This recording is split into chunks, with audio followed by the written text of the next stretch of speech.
Yeah, right. A lot of Yeah, believe me. they say they're all things, but they're only useful in some point. Don't drive in at Chains on.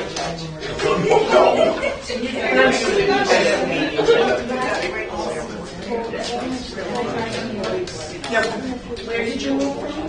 Georgia.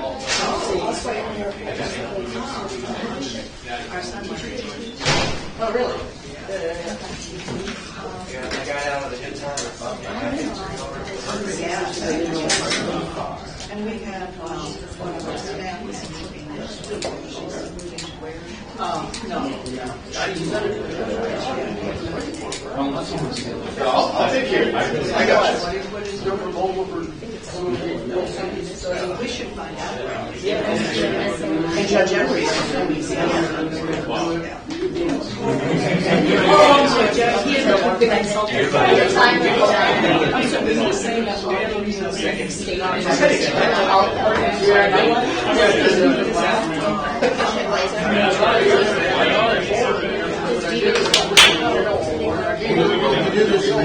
Are you all set?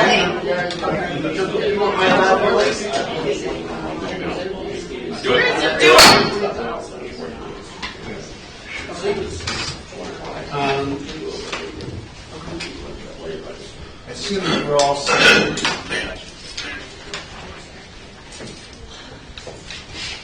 I'll call this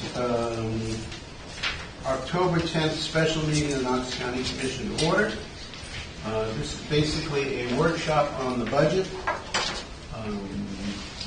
Now, I don't know, I don't see anybody here from the public to open a public comment period, so we'll go right into the budget, I think.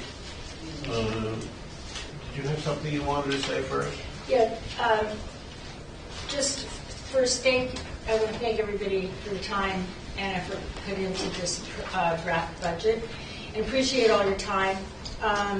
Also appreciate that it's been a challenging year for all of us, and I think we've all, each individual department has really risen to the challenges, and it's made a difference, and it continues to make a difference. And I'm hoping that we can continue the positive momentum that we've had with our staff, and the increases in the budgets or the additions or the changes that we've been able to make that have enabled us to more fully staff many of our departments. Some of our departments still have staffing opportunities, and we're actively working on that.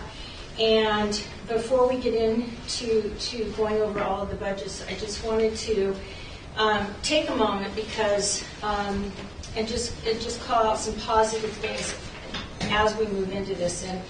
And one, I'd like to start with the communications department and all of the efforts and work that everybody has contributed to bring the staffing. We have 7 full-time, fully certified staff members, including 2 supervisors and 3 dispatchers and 1 trainee.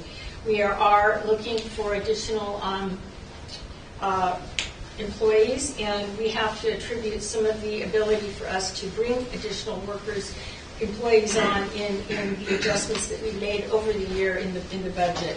We're also in the active process of hiring a director for the communications center, recognizing the importance of, each and every department, and this department in particular, as the front line for all of our calls that come in. They are the first responders for the first responders.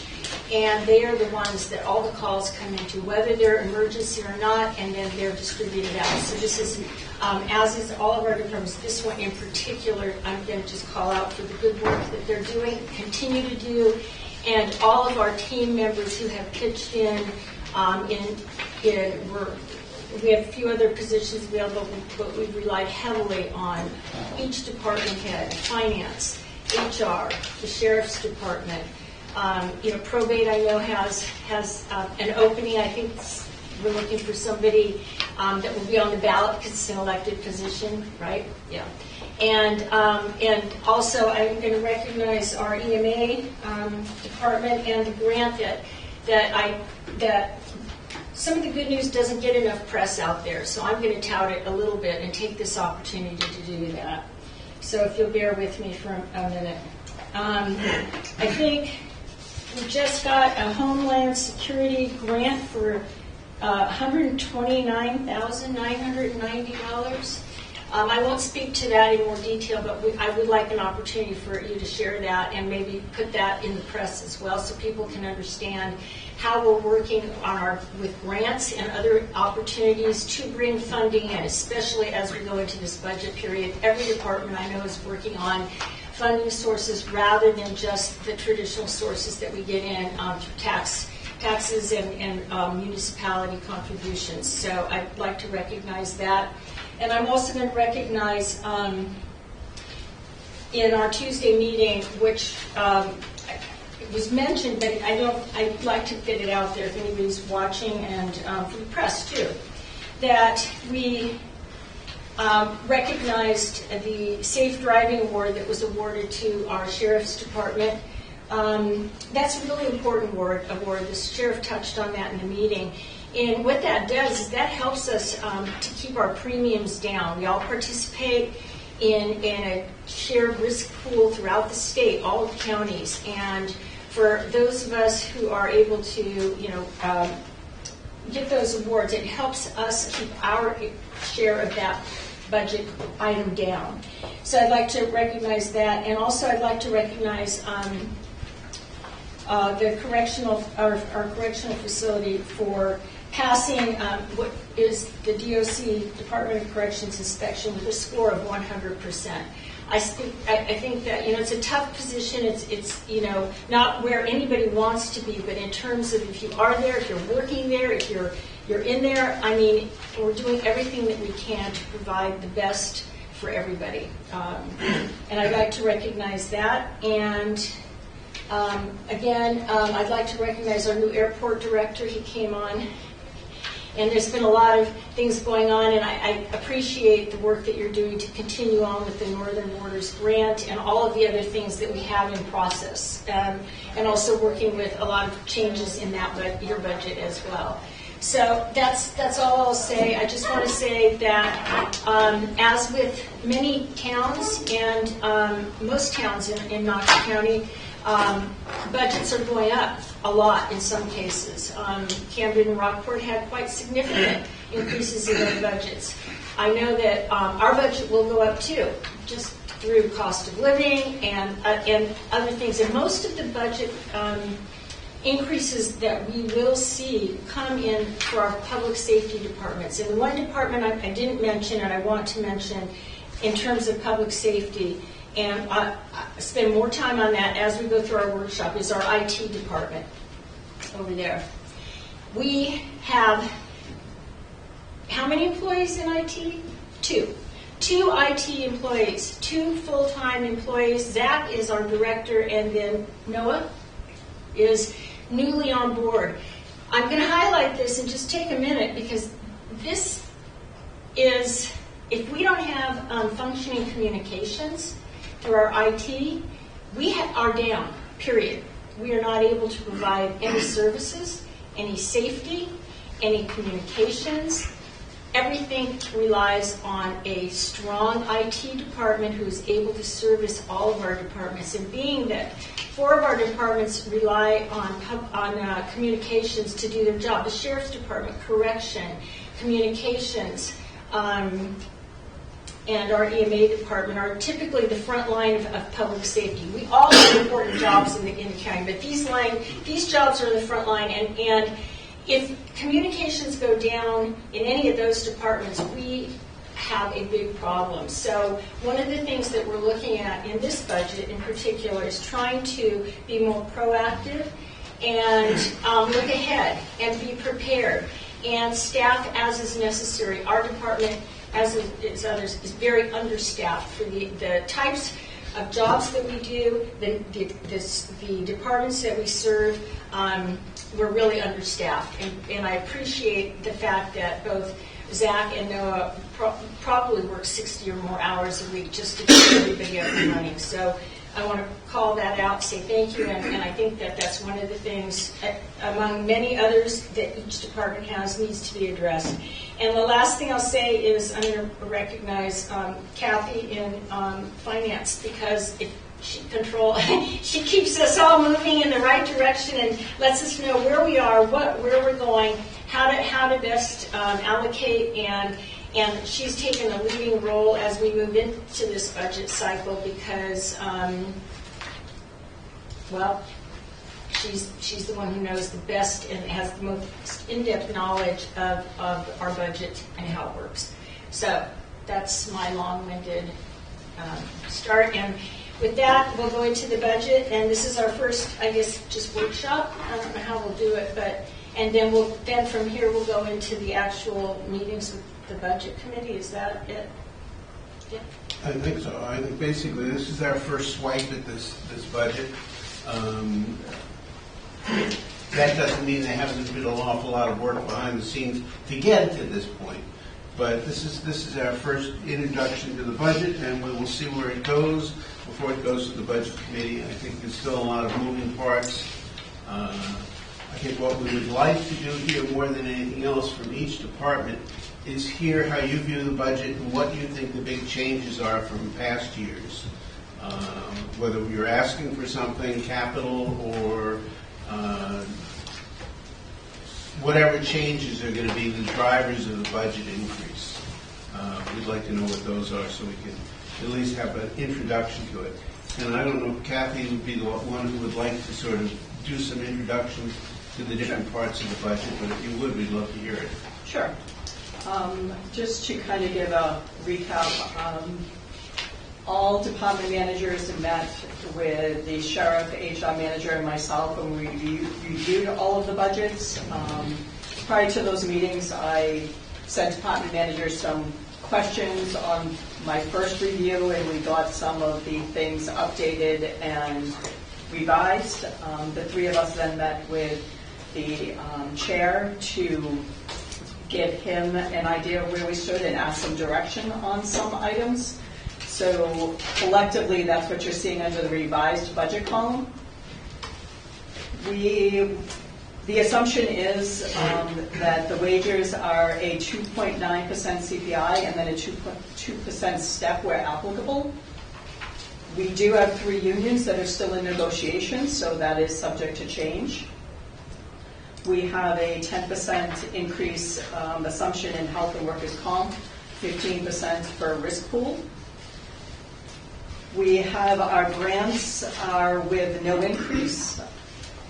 We have capital projects that we either move to available ARPA money or to 2025 in order to reduce the budget. We've made some assumptions on undesignated for communications and general fund and airport. I will say the airport is very variable, that I'm still trying to work through the expense impact of all of the projects that we have right now.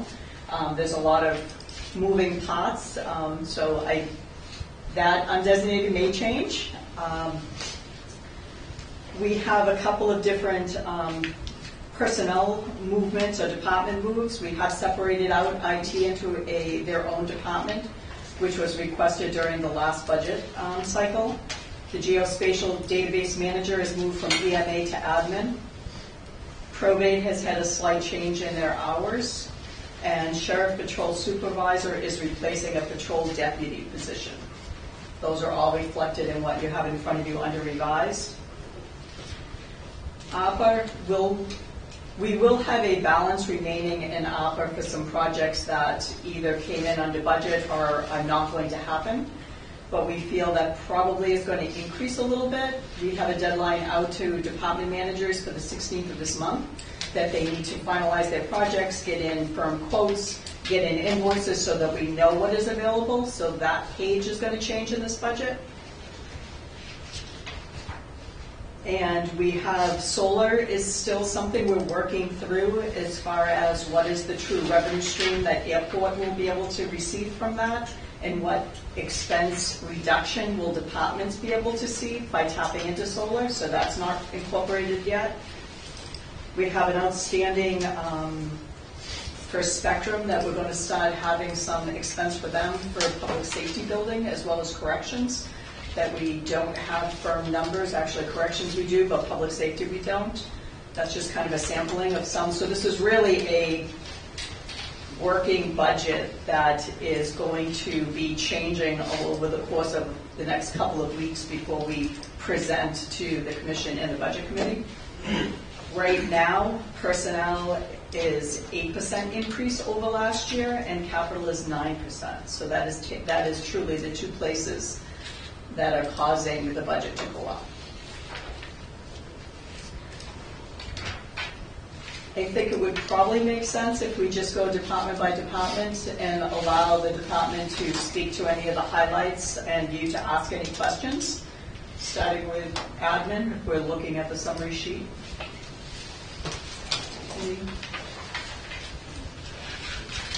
Oh, yeah, as we get into this, I appreciate everybody. I don't know, do we need everybody to stay for the whole thing, or as their department is wrapped up, do we, if they have other things, I know everybody's really busy, do we want to keep everybody for the whole process? You mean inflict? Yes, and The whole budget? and the whole budget, I know we are here for that, but happily, but we want to ask all the departments to stay after, through the whole thing. I will leave it to the department heads or managers to manage their own time. If they want to leave, that's perfectly fine. If they feel like they're providing a moral support to the other departments by being here, they're welcome to stay, if that's all right. Good. So admin. Who's doing admin? Is that you, Amber? I will take a stab at it. Should I come up to the front? Sure. It's a new process for all of us, so we'll just work through it all together. Okay.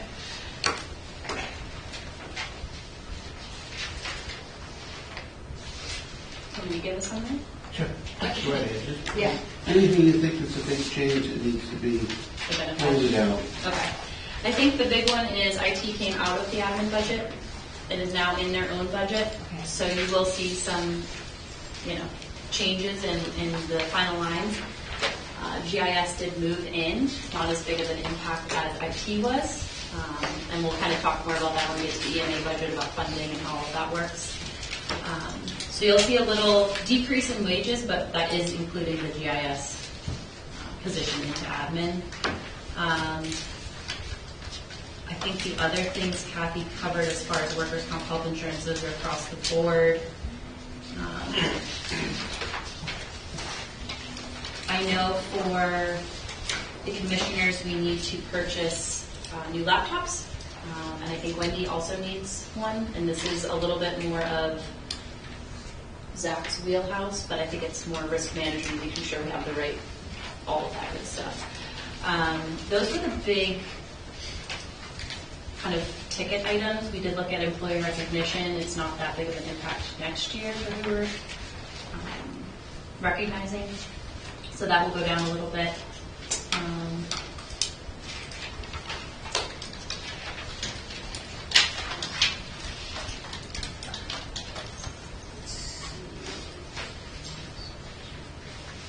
Amber, is HR under admin? Yeah.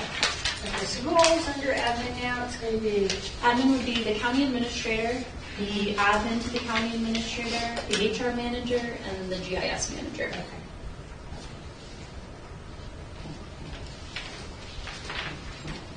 And just overall, I know you know this, I think Kathy mentioned, are we looking at COLA increases of, what did you say? 2.9. 2.9 COLA. And then health, is that like 10% are we looking at? Is that what we typically figure out each year? Is we start at a 10% increase in health care? Yes, that's what the assumption is right That's what now. the assumption is now, okay. Yep. We will have final numbers before we finish the budget. Okay. Because most of the changes in the admin at this point are just moving people around. Correct. And then whatever changes there are in salary are the same as we would be giving the 2% and the 2.9. So no giant increases in No. that, they had an inflation with it. Yeah, I think the wages, obviously with the new position, but then removing IT, so the overall budget is going to be, not that much different. But the laptops, I think, were the biggest one.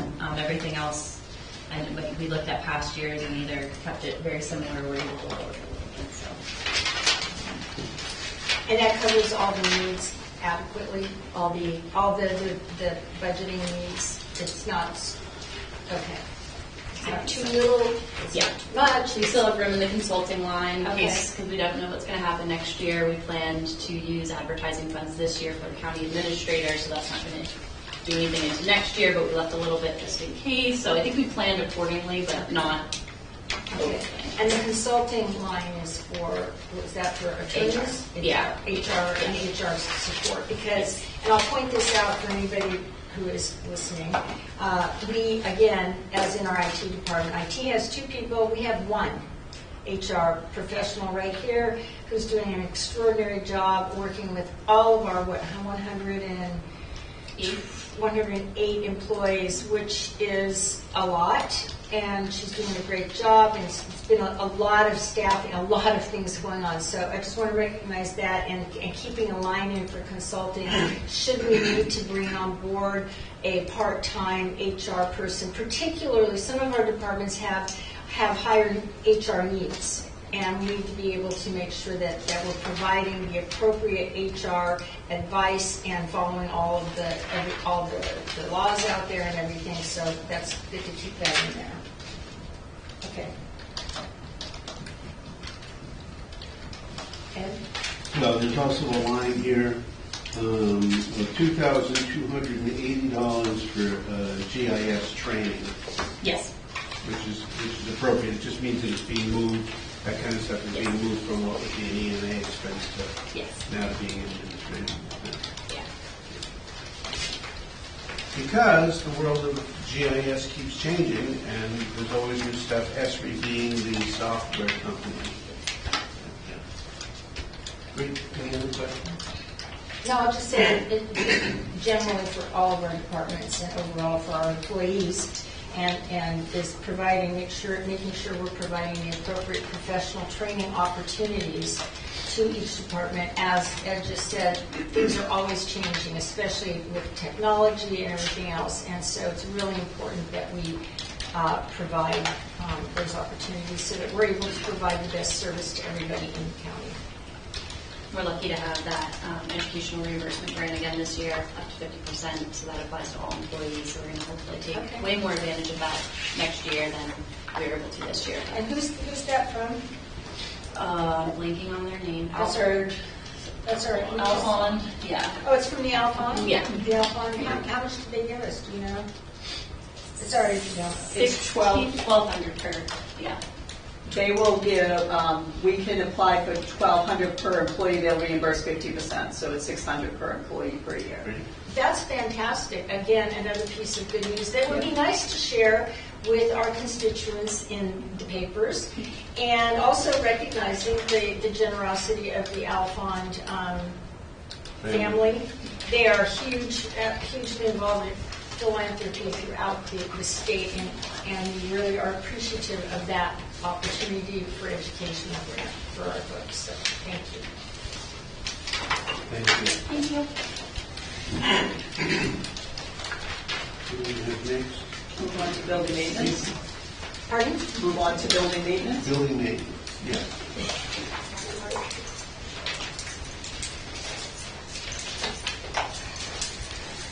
The man who keeps us all in, doors running, open, lights on, everything else, all functioning.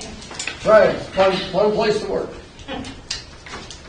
Hey, Lifetime employment, huh? yes it is, hey.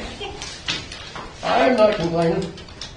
Anyway, starting with contractual, is noteworthy, not a whole bunch of money involved, but electricity, you see that's down 19%. That is kind of a reflection of us going to LED swap outs, how much they change. We're not complete yet, but that, every little bit helps.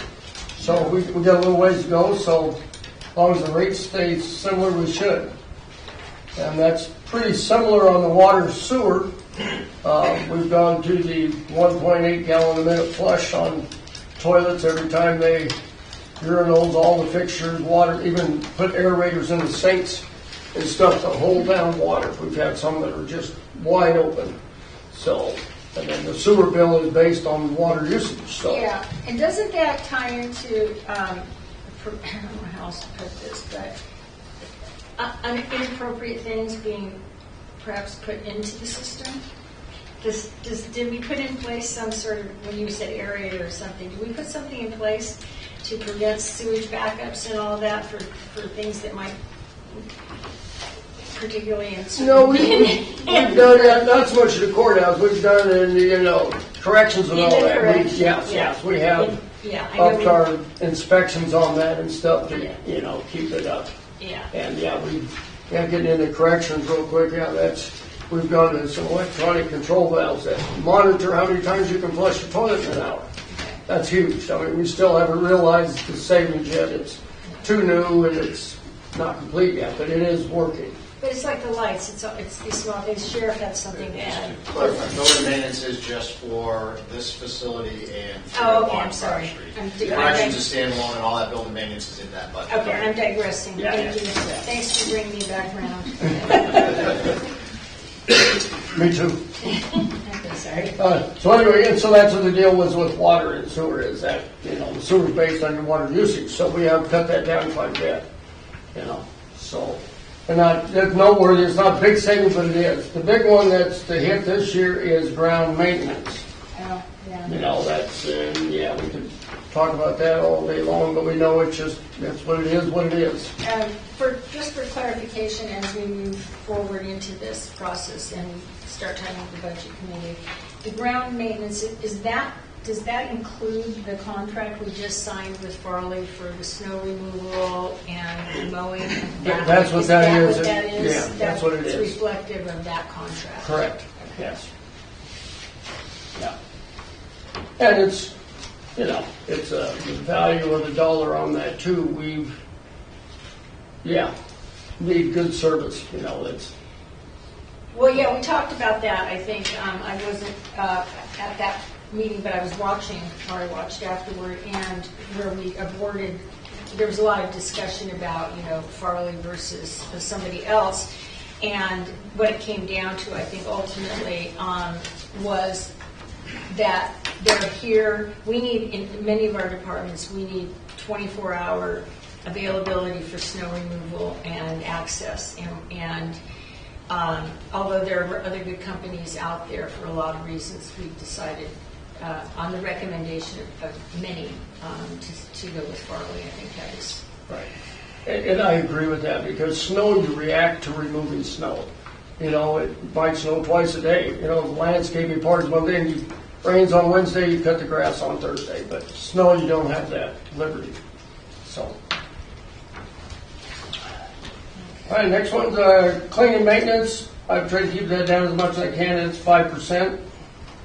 A little bit of the cleaning is the exterior window cleaning that we pay to do.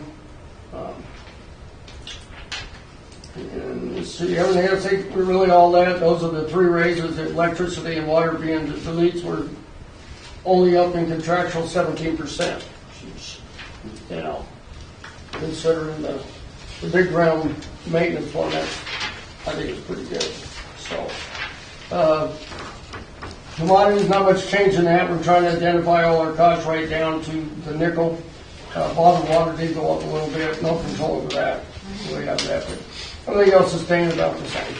So your overall budget projection increase is it 5%? Is that right, Kathy? Yeah, 5%. Then. I know. Yeah, grand total. Yeah, grand total 5%. Yeah. Okay. Yeah. I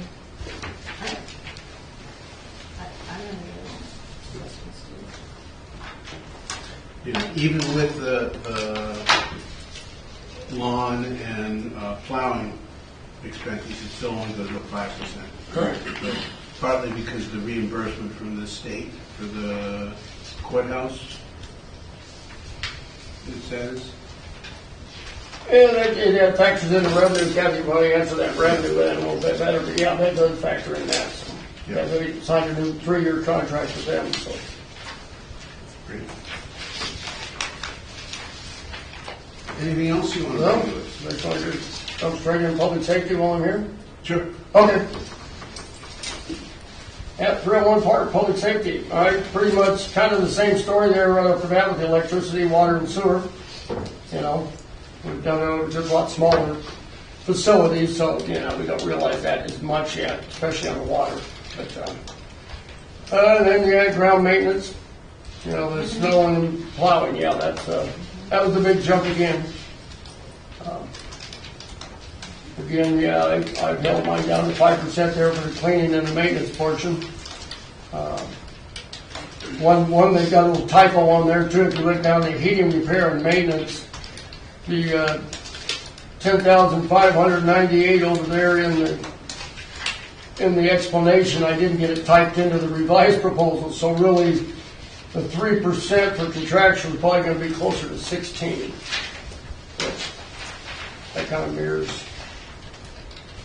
you know, the same increase as 17 at the courthouse. I mean, just ground maintenance was a big one on that. So, commodities, yeah, they pretty much stayed the same. We're lucky to fuel oil, you know, stayed pretty good, pretty even. In fact, it went down a little bit. That saved us some, but clean as bike, especially in papers and plastics, gone up a little bit. Bottled water again a little bit. So overall, that was not too bad. So the biggest increase in the building maintenance, the public safety budget is the ground maintenance, the snow. Ground maintenance, yeah. Okay.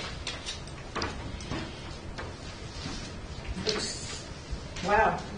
I commend you. You've been able to, in spite of everything going up, you've been able to keep costs relative and pretty good cap on this list, which is good. So, thank you. Good. Excellent.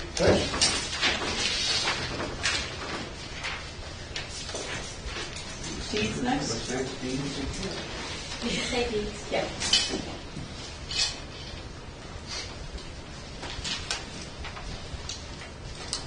Good morning. Good morning. I'm on page 13. Okay.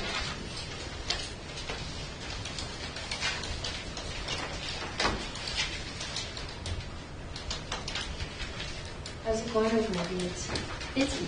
busy, it's not Busy. Things have changed. Things are always changing.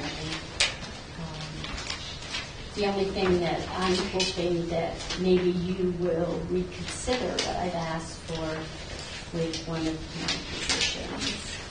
And just for a little backstory, we have it in the overtime line. I requested $5,460, and the revised proposal is $2,500. Just as a little bit of backstory, a year ago, we had 3 employees, Indeeds, all full-time benefits.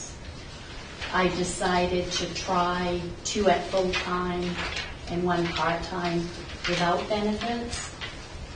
And since that time, which even to add in when I met with admin at the time, and I think Amber was in on one of the conversations, I had said this was pretty much kind of a trial run. You know, I was willing to see how that would work because I knew I needed 40 hours. And I typically work 45 hours a week. I can't remember, unless I took a day off, a week that I worked 40 hours. So I've just seen a need to have that third person, and a lot of it is just to increase training in a couple of areas that I know need addressing. That if we were not to change that 20-hour position to 25, that we would at least allow me to have those hours available with my original figure. You know, I could go on a while, the responsibility of the deeds office, and when no one hears anything wrong with their title or anything, you know, everything's fine and good, but once, you know, due to not being able to spend the time to train and then mistakes are made or this or that, then that's when we hear something. I just feel a need for, as it stands now, if we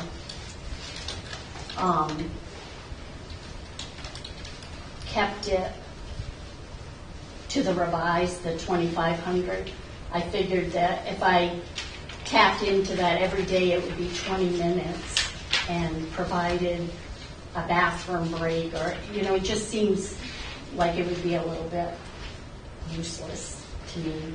An hour, I can at least tackle one main thing. That was my only thing. I think we have a really tight budget. I don't ask for, you know, anything more than what I absolutely need. I just think that as it stands now and going into next year, I know that there's a couple of things that need our attention. They're going to take longer to do. And just as a little bit with that point, we have a portal with main revenue that's exclusive to the deeds office. It's just for us. And that's where we process our deed forms. Currently, we've done almost 1,700 deeds This year? and that's not including the over 6,000 other documents that we put on record. So we've done over 6,000 documents. We've processed almost 1,700 deeds, all of which we have our very own portal that we fill out a form for those deeds. The state has changed this month. We're part of a portal that's for the public, that's for all these other agencies, and we're all going to be using this portal. Part of the problem that we're going to see, and not necessarily a portal, but a time problem, portal problem, is that they will now, because it's not our exclusive portal, every 15 minutes, we're going to be timed out. So every person's going to log back in, and that's, a security where everyone is using this government thing.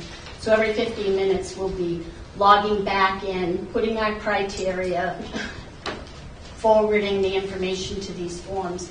That's one thing that I know is going to be a timely addition to what we already do. I had initially thought of, should that person be full-time again? I mean, I'm trying not to. It seems like initially when I was like, I think that if we have 2 at 40, because just those extra 5 hours that myself and my deputy, we can get a lot accomplished. So I thought the 20 hours, but I did keep it like, let's revisit this. I want to be able to revisit it if I see the need for it. But I'm still keeping it at a part-time position without any benefits, just asking for 5 additional hours. If we don't want to change it to a 25-hour position, which to keep it in an overtime line, I'm not sure. It seems like we're splitting hairs almost, but as long as I have that available, as I see it as a department head, it should be. I know what goes on in my office, I know what we're doing, and it's not like I'm asking for time for someone to twiddle their thumbs. Just to be clear, you have 3 employees, 2 are full-time now, and 1 is 20-hour part-time. And you're asking to go up to 25 hours with the part-time person. Correct. And instead, what we have in the budget is keeping the overtime line there for that person. If that person needs to work 3 or 4 or 5 hours extra every week. But it really, it's half of what, it's less than half of what I was requesting for the year. And I think the thought process is, if that person really winds up using all of that time, then next year we go to the 25 or the 30 hours if we need to. This is sort of a step in that direction, but it doesn't go the whole way. I understand what you're saying too. I'm just trying to figure out the balance there. And what I will ask finance to come up with a couple of numbers as to what the difference is going to be in terms of finance and the impact on the budget. So, yeah. Unless we have a little more information, we can't make that decision separate from the budget. But yes, thank you. Yeah, Manager, just a couple of things. Yeah, thank you. I think that one thing, as we move forward, that would be helpful, we have a tough budget year. I mean, every year is tough. This one might be more challenging than others for a lot of reasons. And I recognize the importance of the work that your department does. I think it might be helpful if you have, like, I know what you do because I've used it recently and in past, and I think I pointed out that one of the services you do provide people is that fraud checking service. So I think what would be helpful as we move forward in the budget for our budget committees to understand a little bit better. You're kind of a quiet department in terms of, you're not really visible, right? But the work you do has large impact on a lot of different areas. So if you just a little write-up of the main services, like deed processing, other things, the fraud, just if it's not adding too much, just a few bullet points that might help them to understand what your department does. Because I think part of the thing we've had with our budget committee is because they're not here all the time and they're not as familiar with our departments. So those departments like probate and deeds, might not be as in the forefront of people's minds in terms of, well, this is really important because I'm not saying that we can fund it. I'm just saying it might be helpful. Other than that, it's really quite a nice budget in terms of not going up and being incredibly tight, so thank you. All right. Thank you.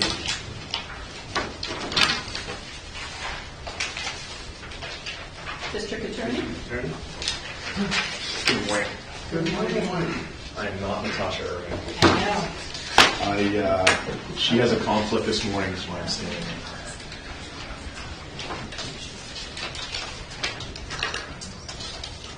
And you are? Shane Riley. Yeah. For those who don't know me, I'm Shane Riley. I've been in the office Just for folks for who- 24 years. Yeah. So, pretty much the highlights for us, and I'm sure you've had an opportunity to take a look at the budget, is you'll see that our revenue is decreased in a few areas. That seems to be the biggest impact of our budget. I think overall, we always try to submit a pretty bare bones budget and just stick with what we need. A lot of our budget tends to be personnel costs. So the rest of it is our operating budget. But as far as the reduction in our revenue, I think we've discussed this every year, but the deferred disposition costs have come down. We don't have a lot of control over who gets on a deferred disposition and what's assessed for fees. That tends to be the court. So we're seeing those fees come down. So we obviously don't want to over-project something, and this is a realistic number on what we think we'll probably take in, hopefully. Secondly, you'll see that the DA grant has been reduced. I think formerly that was $20,625. It's being reduced to $13,750. So just a little background on that grant.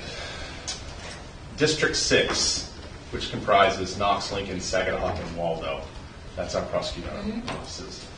We get a grant, a VOCA grant, every year for $55,000. We've had that grant for quite some time. It's only increased, I think, maybe once in the amount of time I've been handling the grant. The increase was a result of DHHS indicating that they no longer were going to pay for training for the advocates and that they would increase the grant so that the DA's offices could fund that training themselves. Formerly, we could submit invoices and then we pay it. So what that equates to, if you divide that grant up among the 4 counties, is $13,750. Well, for years, Waldo County had a part-time advocate and a full-time advocate. So we, because we tend to spend more time on the grant, absorbed 2/3 of that of that money, which was formally split between, like, Lincoln and SAG split at 50-50. We had then taken 2/3 of the other half of that, $55,000. Now that Waldo has had 2 full-time advocates for some time, to make it fair and equitable, we've now split that grant evenly between the 4 counties at $13,750 per county. So Knox, we held on to it as long as we could, as far as maintaining that 2/3, but Waldo has really had 2 full-time advocates for quite some time. So now it's divided up by 4, so that's hence the decrease. Correct. Yeah. Okay. So the other thing you will see is our witness fee line. If you look at that, you'll see the unified court witness fees line is now $1,000. So we have put money in that just in case that we need to pay witness fees. And I'll explain why, is that we do our best to fund witness fees out of the extradition account, which per statute, each county is allowed, or each district is allowed an extradition account. That extradition account was increased several years ago from $20,000 to $30,000 so that other fees could be paid beyond just extradition, such as witness fees and some investigative fees. So when they increased it from $20,000 to $30,000. So that $30,000 is split up among our 4 counties. And then we're also responsible if the AG's office has witness fees or things like that, because they don't have an individual budget for that, it falls on the counties that have that line. So what we've seen is all costs go up. I think that seems to be a trend with everybody's budget, is costs are going up. So what would formerly cost us maybe $2,000 for an extradition from another state, because we obviously want the ability to extradite people to come back here if they've committed crimes and should be prosecuted, that $2,000 extradition has now jumped somewhere in the neighborhood of $5,000 to bring somebody back. So that's a pretty substantial part of our budget just to do that. Additionally, if we have a very serious case where we need someone to testify to drug identification or something like that, we often have to use someone from the NMS Labs, which is in Pennsylvania. Those fees can range upwards of $15,000 to $20,000 depending on the case. So because of those fears, we want to make sure we have money in that account. And that account, for those who don't know, is funded by forfeited bail. So when someone gets their bail forfeited, it goes to that account. Once it hits the $30,000, anything above that goes to the general fund of the state of Maine. So the other piece of this, and I've been communicating with DA Irving, is it would be nice to see legislation to increase that account. Everything else in the world has gone up. It would be nice to see that account increase as well. So hopefully in the future we'll see that happen. But other than that, there's no real large changes in our budget. Well, thank you, Shane, for coming and giving us this overview, the work you do. I have a few questions on some of the lines that show large increases. Sure. Training, lodging, and airfare. So training, lodging, and airfare has been increased this year. I think DA Irving, her plan is to provide more training to the prosecutors in our office and others related to strangulation. Right. That is a a large problem, and it requires a lot of technical knowledge to prosecute. I think we're seeing that happen in the law enforcement world as far as from an investigative standpoint, that they're investigating those, and we need to be able to prosecute those effectively. Is there any opportunity to, I agree training is important.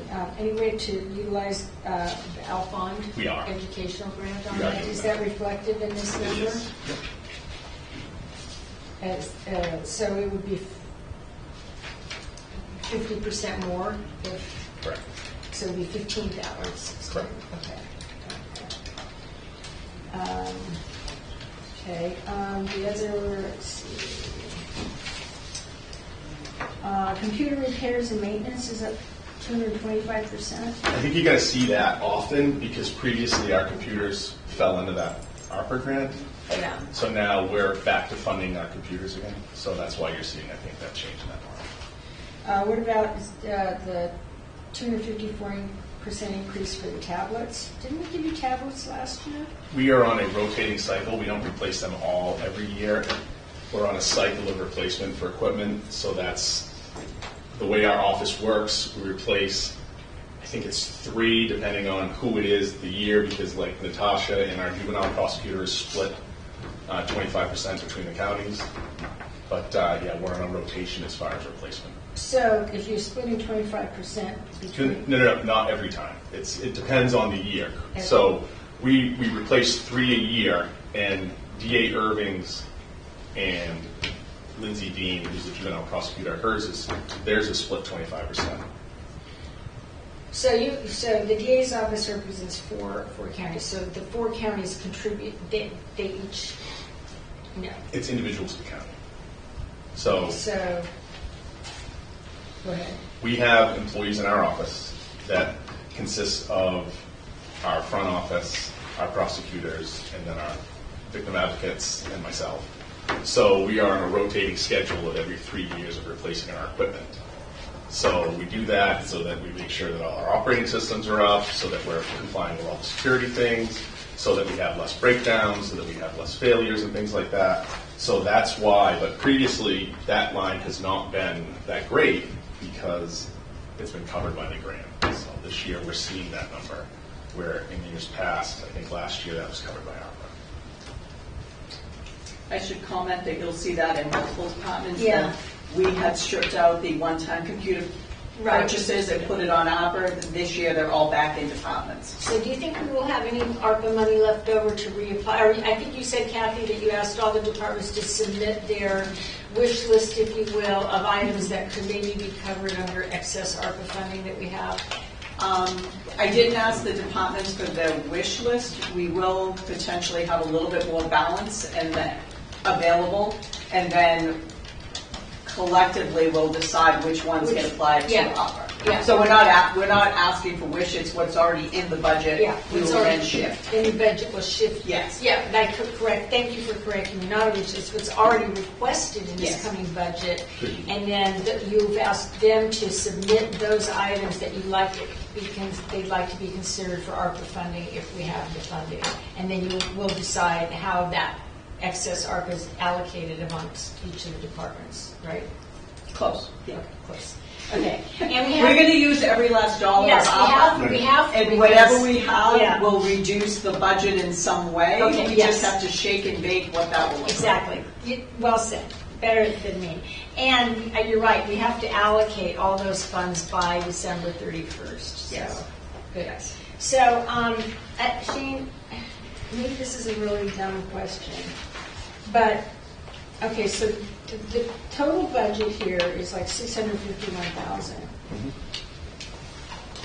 The DA's office, your office covers, your folks are just here, are you representing just Knox, and Natasha is the DA for the 4 counties? Correct. Or so is each, So just to give you an outline Yeah. of the way our district kind of works. So our office is comprised of Natasha, who covers 4 counties. She's a district attorney. We have 2 full-time prosecutors in our office who are assistant district attorneys. They prosecute all adult criminal matters. We also have a juvenile prosecutor who her home base is here, but she also prosecutes in all 4 of our counties, all juvenile offenses. And then on top of that, we have an attorney general's prosecutor who does all drug cases in the state. So, how many of the people who are in this office are dedicated to Knox County? So you have, well, everyone I just mentioned is Yeah. dedicated to Knox Right, County. but they're working in other Well, counties. Natasha's responsible for the entire district. Right, So I know that. regardless of where she is, she's still in charge of Right. all the counties. So I guess what I'm getting at is this, does each county provide this kind of budget? Yes. Yes. Each county per 30A is required to provide these services for the district attorney's offices in each county.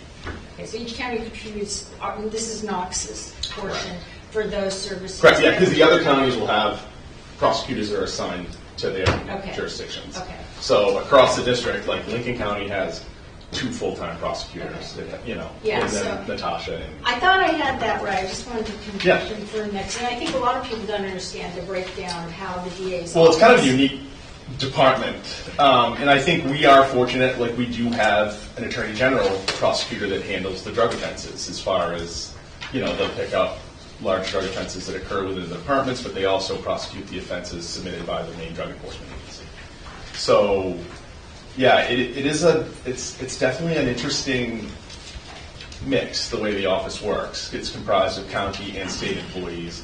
All the state employees, all their benefits and their hourly wages are paid for by the state, and I believe that budget is through the Department of the Attorney General. Okay, so this budget and the wages and all that is just reflective of the individuals that, Just the county. just the county employees.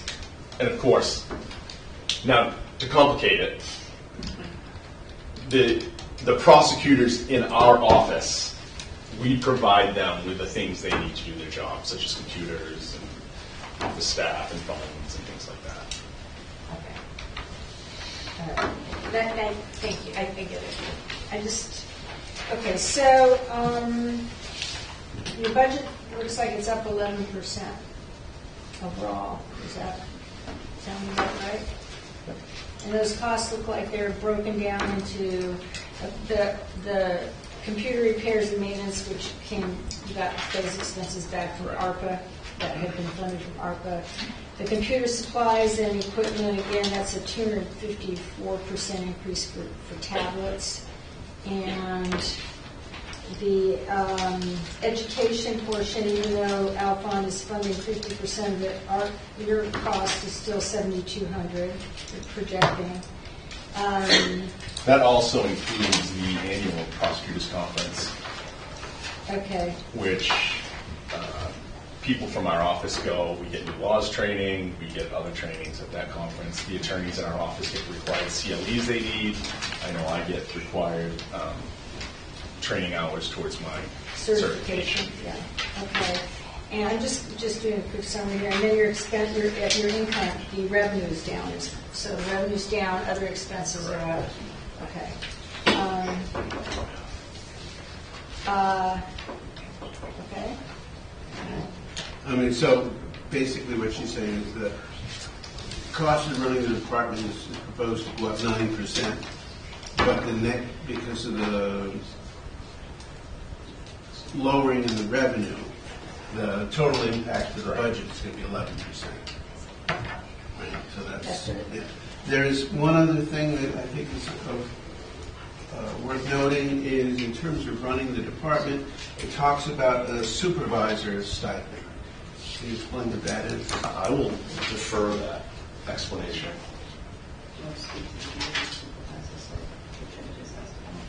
Sure. Who is that person? There isn't one. There isn't one. There hasn't been one, and this is introducing somebody So to this- act as a supervisor in the department, and they get a stipend because of Okay. that.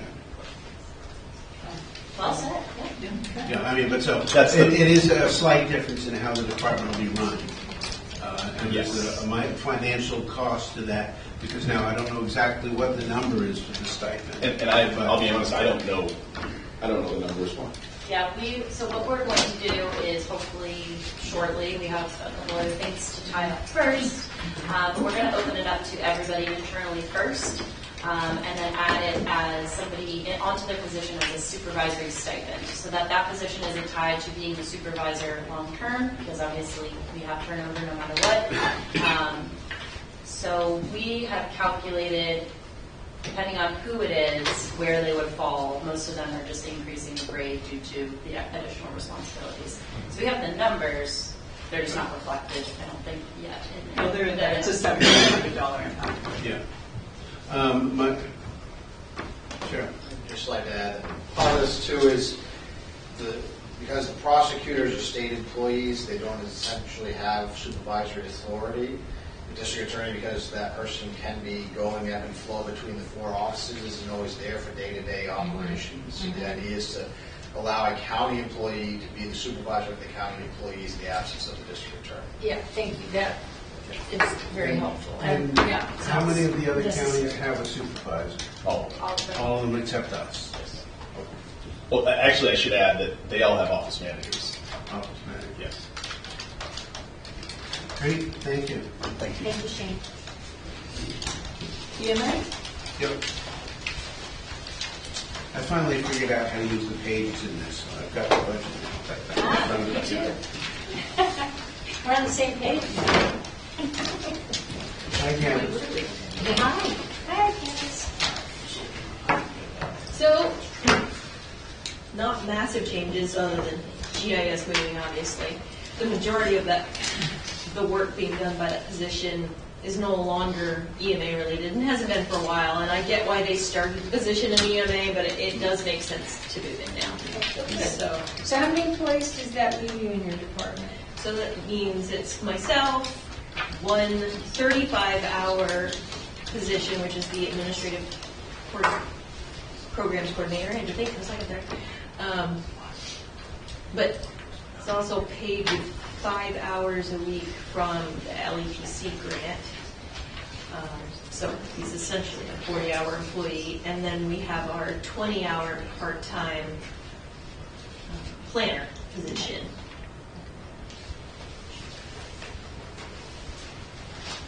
So the 20-hour position doesn't add any benefits? Correct.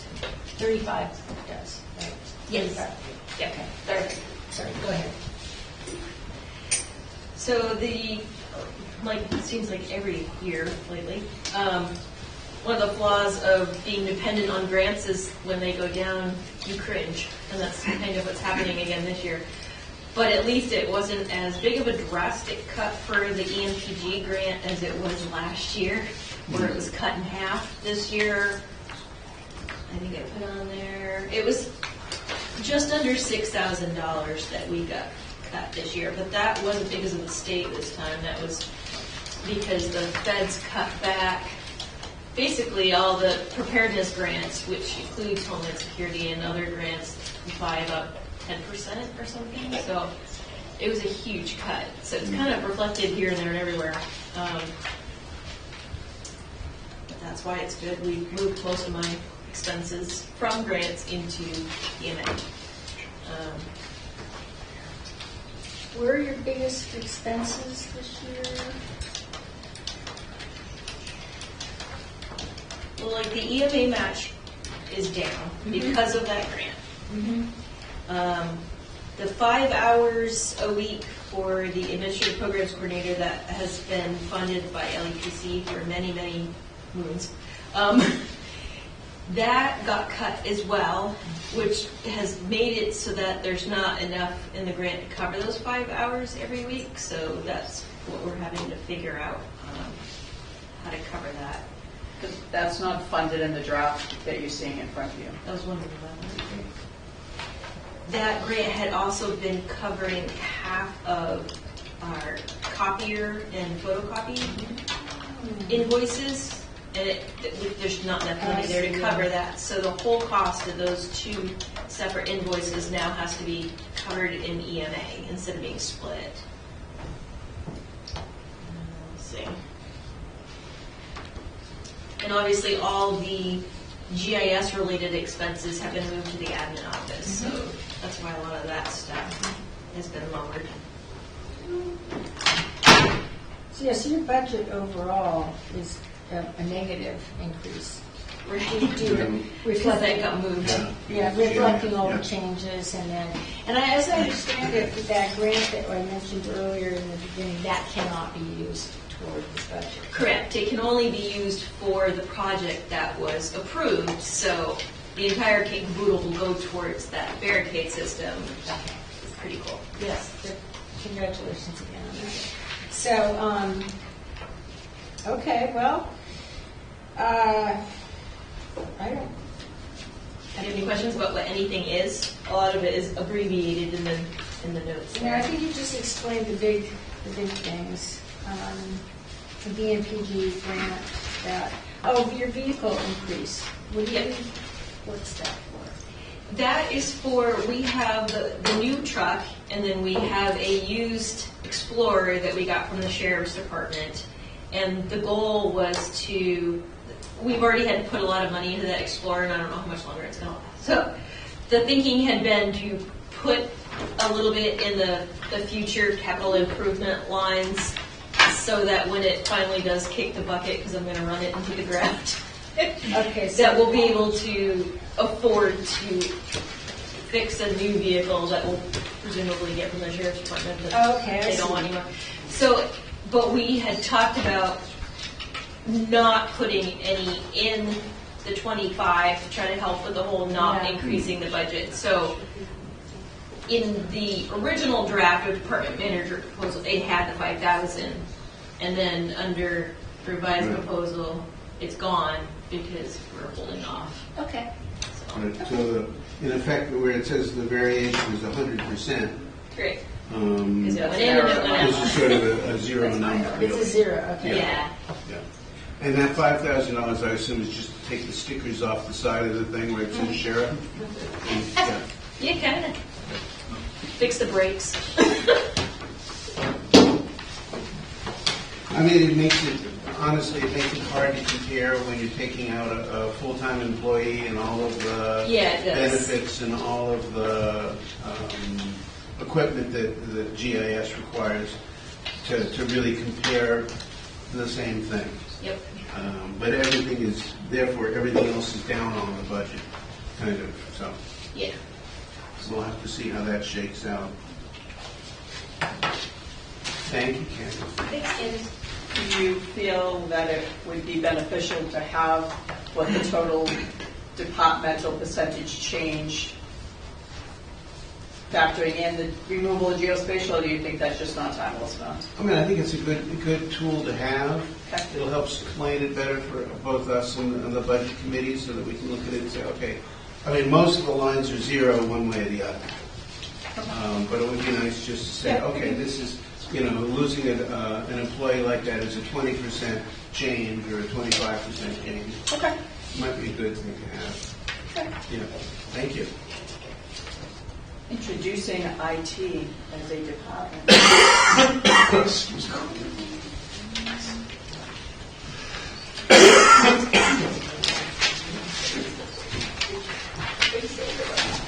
Good afternoon.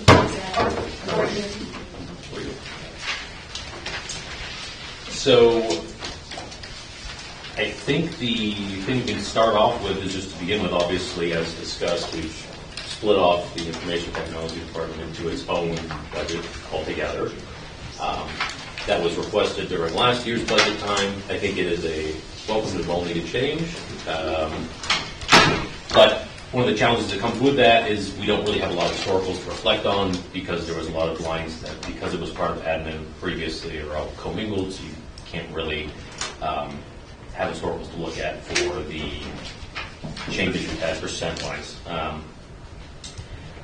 We haven't done too many additions overall from what we previously had budgeted under admin for this year, other than obviously the addition of the new position that we discussed. That is something that is definitely well needed. I sent out some talking points, if you will, previously regarding that. That pretty short staffed in that regard. So this would be a huge help to us that would allow us to really get caught up on a huge backlog of projects and really transition from thinking reactively more to thinking proactively. We've put in, you'll notice there is going to be, from this year's cost, there is some increase on both GWI, our internet service provider, and Google Workspace. The GWI change is really just going to be primarily at public safety. We're increasing the internet speeds there. With some coming changes in 2025, we're going to be using substantially more internet bandwidth. And so that is just to allow us to make sure that we can consume that bandwidth without running into any issues of slowdowns or things like that for the staff that are working there, given the importance that was on there. And the Google Workspace increase, we are hoping to be able to use less than that. However, we needed to put the full amount for the time being. Our current pricing is based on a contract that we're on through a Google Workspace reseller. I reached out to them. Our contract expires in August of 2025. Obviously, being that far away, no one's willing to negotiate a new contract this far out or contract extensions, given that prices have changed on the base product in the meantime. So we really just had to put in market pricing for the remainder of the year once our contract expires, with the hope that we'll be able to, as we get closer, negotiate a price that'll be a little lower than that. And the only other two major changes would be we did put a training program under the training seminar conference line. The big one there would be for all three of the information technology employees to attend some security-related training. Obviously, security is something that's very important to all of us. It's important to everybody. Everyone's on everyone's mind. The big thing with that is that myself and Noah, the current technical support specialist, we've taken courses through that provider before, through grant provided opportunities. They are best of their class, very high quality, and this would allow us, using a government discount program that we offer to myself, Noah, and the individual that we're looking to bring on board for the systems administrator position, to take a course through them and an associated certification exam as well. And then the other one that I note is the addition of $20,000 from Motorola GIS under computer repairs and maintenance. That is a cost that we've started this year. A good chunk of that either already has been or will be absorbed by ARPA. However, we'll have current maintenance costs as we continue going forward. This is primarily in relation to Motorola Flex.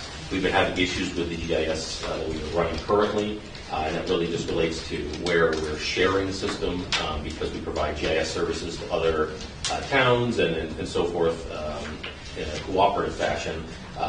Motorola Flex really needs to have its own isolated, independent system that runs that.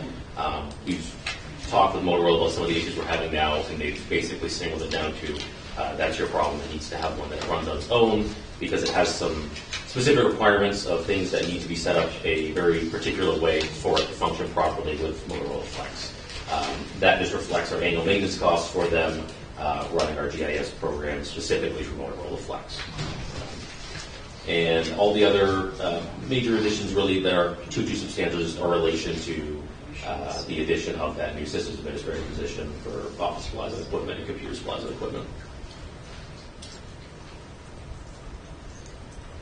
So the training line, is Yes. that your number, or does that reflect the 50%? So are we talking about for the Alphon program? Yeah. Okay, so because of the amount of it, they wouldn't cover 50% of that anyways. We did not include the Alphon program in that, and the reasoning for it is through the government discount program, which is a substantial discount. They actually give us a 50% discount off the market price. The way it works is we purchase generic vouchers for their training, so they're not actual specific programs. We will apply them to our specific programs, but we, in discussions with Kathy and I, we weren't comfortable putting the pricing reflecting using the Alphon grant because while we will apply for it, we can't guarantee we'll get it due to documentation requirements. Okay. Well, thank you for this. All I know it's in the budget. Yes. New department, and I think it's great that we broke it out and it's more reflective of where things are and how to grow the budget in the future. And so my question is, The systems administrator, the new position, is that enough? I mean, I ask that because you gave us this graph. Yes. Others, I mean, hopefully the budget committee will be able to review that with us. But as I read this, correct me if I'm wrong, but we're under even average for the size of That's correct. organization by a magnitude of like 3 times. That's Right? correct.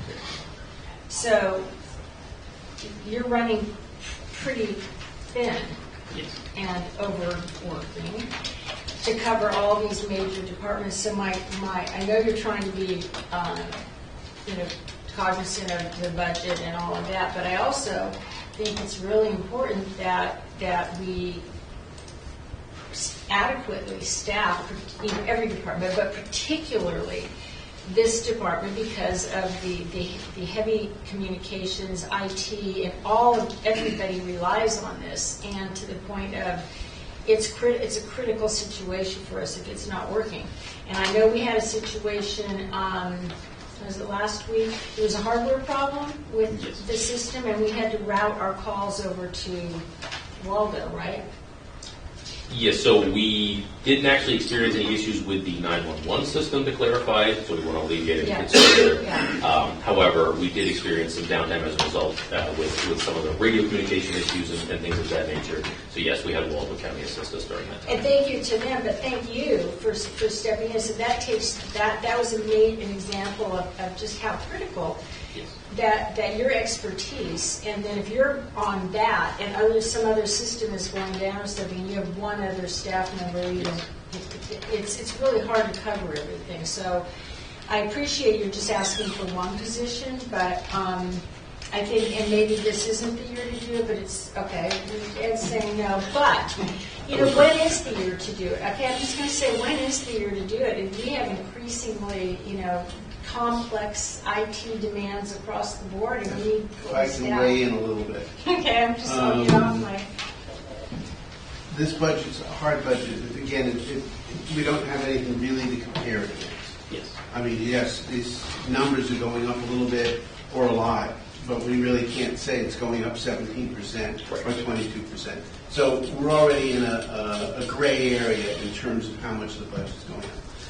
Obviously, adding a full-time employee at that level is an incredibly expensive thing.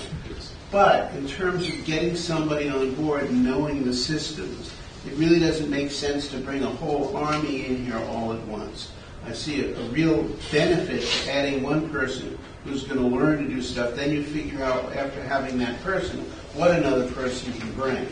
We also have, in communications, we've got former director, now technology professional Coombs in there, who's going to help with some of that part, take some of that IT stuff off of there. He's already doing that, but that'll become more of his role there. So I agree with that. So the support is absolutely greatly appreciated. And I think that, yes, that's definitely something that maybe we may need to look at in the future. What Commissioner Blaze is saying, I do think is correct, though, that because of how small we are and how busy we are right now, it is going to take us a while just to get that one person trained. So I think for this year, we're really good starting with one person and really seeing where that takes us and what allows us to get to. And then that also, as he did say, will allow us to better kind of measure what could another person bring if we needed to look at that. So hugely appreciate the support, definitely. But yes, I think one would be a good start. One Okay, no, I hopes that when you appreciate add a that. new person like that, they have a certain expertise, or you start breaking up the jobs. That not every one of them is a generalist and knows everything about everything. And then that'll help them identify what their weaknesses are going to be. Yeah. If we continue to add people. Yeah. Which we may need to, because it does sound like, in talking to the sheriff and the jail, the number of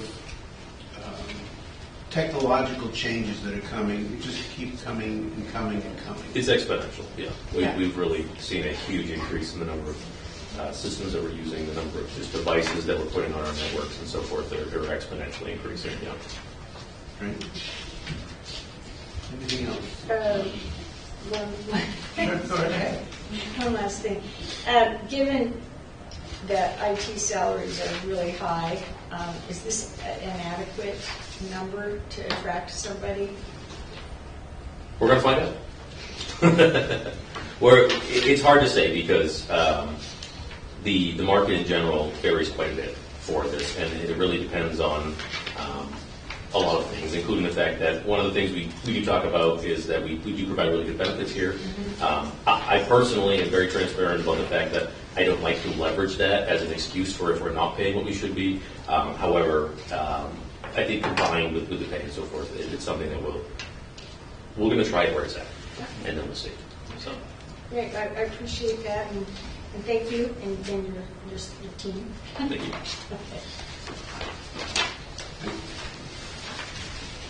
Okay.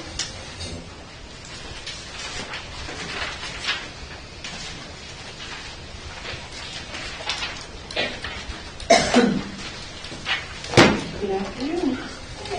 Welcome. It is afternoon. Yes. Your name's on is it on the ballot? Or It is not it's printed not? on the ballot. I didn't think I saw it on the ballot. I missed making the ballot by 44 votes. But we can still have you on as a write-in, and that. Yes, and I am the only declared write-in candidate for the Register of Probate in Knox County. So even one of those signs that I've seen around town gets one person to vote. Yes, You'll yes. My husband's been a busy day. Okay.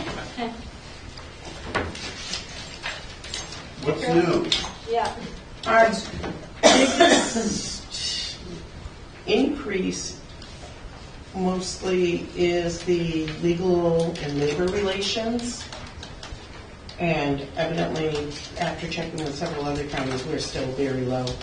That money is used for the appointment of attorneys, guardian ad litems, mediator, visitors. It is a statute that we do have to appoint them for indigent people, and most of them do not have the finances to pay us back. And of course, we're not funded on it. This year, we are overdrawn by probably $8,000, and we still have several more complicated cases that are going to cost us even more money. I did check with Waldo County. I believe their line for that is $28,000. And I did check with them as to how much money they do get paid back, and it's around $3,000. Yeah, that's it. So we are trying to get people to pay back. It's working a little, but It's kind of what it is, isn't it? Yes, It's under so- mandate. We have to provide the services, and we want to be able to provide services. yes, And without any expectation that realistically it's going to we come know back. it's, and it so, will probably continue to climb. And so now you're already at 8,000, and we still have more things Yes. for the remainder of the year. So you're projecting 10,000 isn't it probably a Very modest. very modest. Okay. Yeah, so that's, and I think everyone is aware that the register is the office manager, office everything. And so I'm here just to sort of support her, So- serve her duties. Yes. So who's in the office now, Carol? So we have Julie, Uh-huh. and then we have Kim, who is working 30 hours a week now, No, she's only at like 25 or a week. 25, and Ariel, who is leaving Tomorrow. after tomorrow. So we have a vacancy, and we have someone who is going to start on Tuesday. Tuesday. With Monday's holidays. So we have been in a difficult position, and Julie has been coming in early and staying late, and to try to keep up with all of the administrative things that have to be done in the office. And it turns out that this year ends up being a year that we seem to have a lot more activity than maybe previous years, which means a lot more hearings, a lot more time spent on various cases. and they seem to be more complicated cases. A number of minor guardianships, which that's where we have to pay for the attorneys for that and all of that. So it's been sort of a confluence of activities that have resulted in a lot on Julie's shoulders. We're not behind in anything. Well, we're not behind in anything that has to do with making decisions and the court itself, but some of the other areas like getting estates done, and because I'm starting out cold, having to train all new staff, and now the one lady that was here that had started in January is leaving, and Kim, who's very bright, also just started in the end of July and has never worked in the legal field before. So, yeah, it's been interesting. But I think Because it's, of the busyness and all that, what you're recommending is adding 5 additional hours to the register, Yes. getting up to 40, and adding another 5 hours to the deputy register. we I would like the deputy register to be at 35, but I believe you would put it at 30. Up to 30. So I would like 40, 35, and 30, but I think what we did was, what ended up happening was 40, 30, 30. Okay. What is the deputy now working? we don't have. There is no deputy now. Oh. It's me. That's her. Right. Running for I'm wearing everybody's. No, I understand that, but you said there are 2 other Yes. people. One of the 2 people had daycare issues this year. She was supposed to be working 30 hours a week. The whole summer, I was lucky to get 20 to 25. And then the other lady, Kim, was supposed to be 20 or 25. So we're running very tight. But I would have appreciated 40, 35, and 30, but we'll take what we But can even get. getting them to work 30 sounds like. Well, we have a new lady that's starting, and once we get into the 2025 budget, it will go to 40, 30, 30. But so we're leapfrogging a little bit. The new person will be the deputy. Well, It'll depend on how they do, and Okay. yeah, because the register goes to appoint the deputy. Right. And until, and we have a interim register right now, so until we really get that settled, that's true. It's a patchwork right now. Folks, keeping things going. Thank you.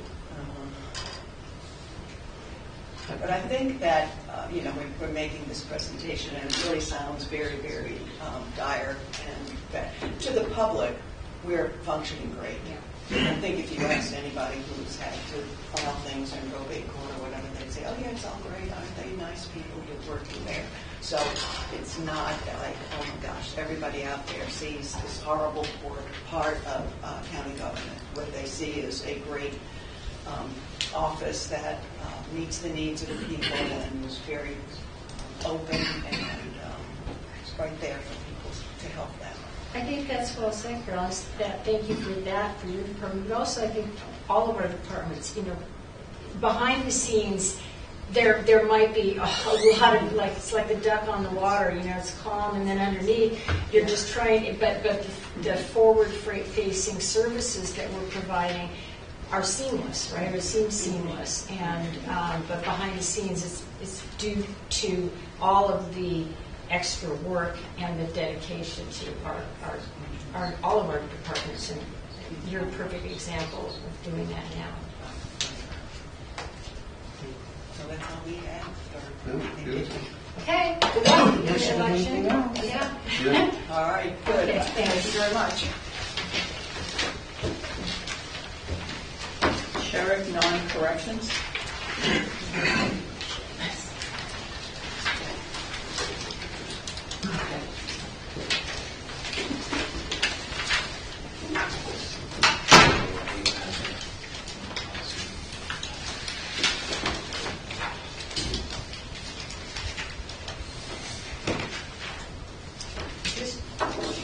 Hello. Good afternoon. How are you? Good morning still. Yeah, well, Well, it is afternoon. afternoon, yeah. Should've been in the afternoon. Time flies, we're having. I'm going to give kind of broad brush with each of the departments that fall within the sheriff, just because participating in the overall budget during a certain period of time we're not used to. So within the sheriff, non-corrections, as Kathy mentioned, that's all the law enforcement functions, which includes criminal investigations, roll patrol, contract patrol, civil process, so a lot of other little things that go on, but we've always just called it kind of the sheriff's budget. So, broad brush there, the big things you know about, a huge increase, about 6% overall. We, or myself in particular, try to be very sympathetic to what we're trying to do in the other departments throughout the county, especially with some of the personnel increases. So we try to only hit things that we absolutely need, and I think that is reflected in what we've come up with for numbers. So I think the biggest things are personnel, are the driving forces. The chief will get into the details on some of the operational things here in just a second, folks. But like I said, I don't think it's an absurdly high budget compared to what we've seen in the last couple of years. I think we did pretty well. We are still in negotiations with FOP specifically around wages, so there may be a slight change in those wages. But I don't anticipate it to be a huge amount in particular compared to what we've already budgeted. So, Thank you. So some of the more finer details, some of the major increases, we're looking at purchase in the equipment line for body cameras.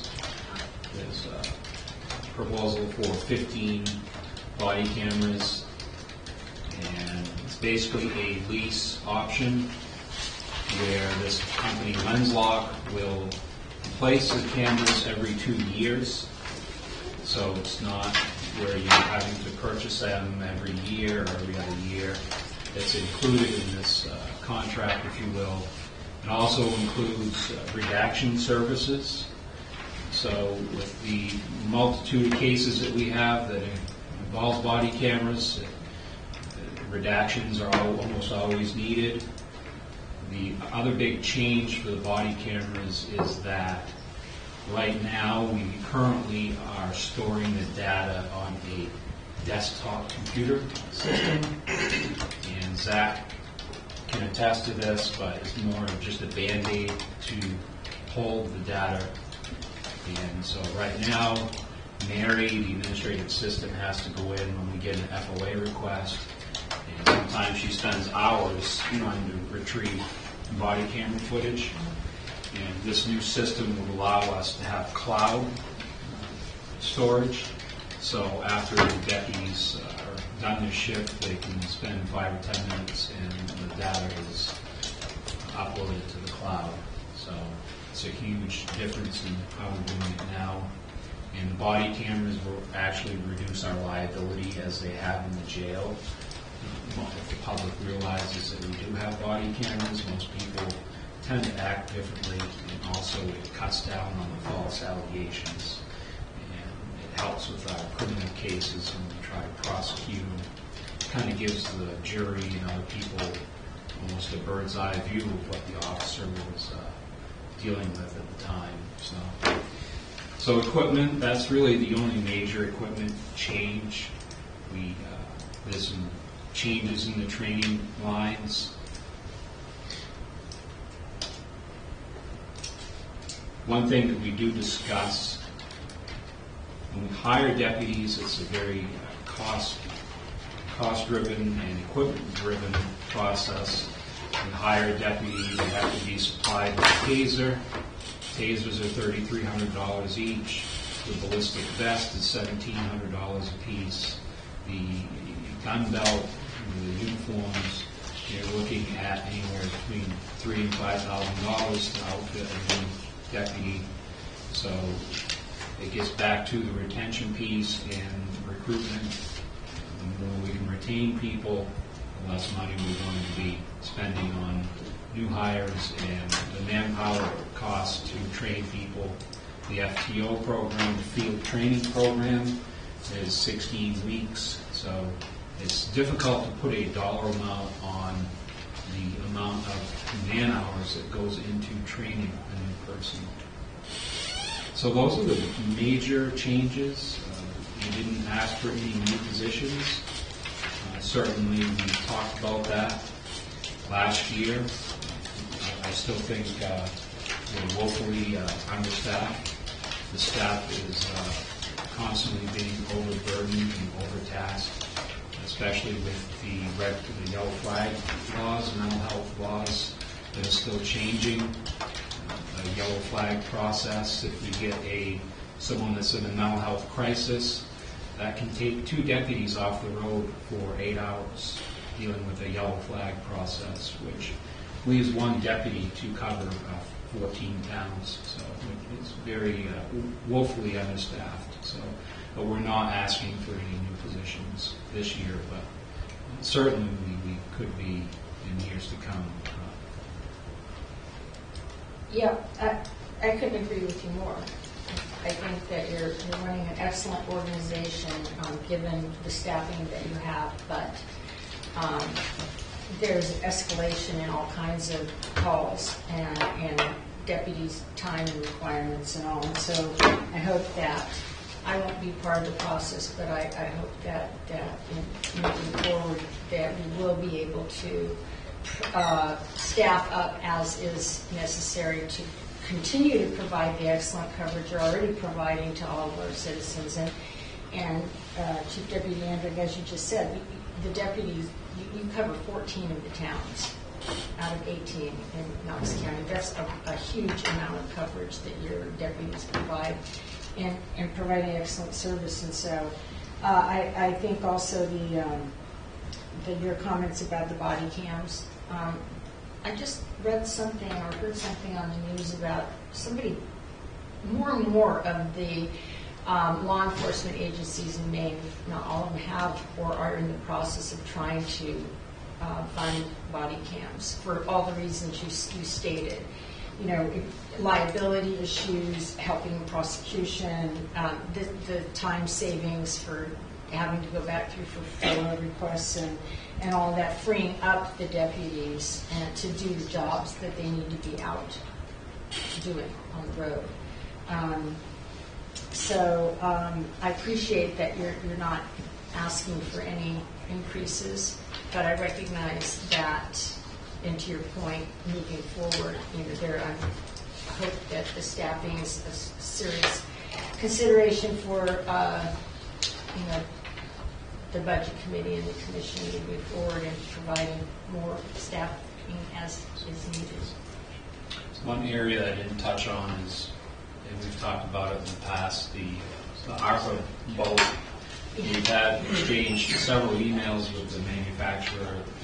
We have been assured that the boat will be on its way and needs to be here before the end of the year because there's other processes that would have to take place from our discussions with Kathy.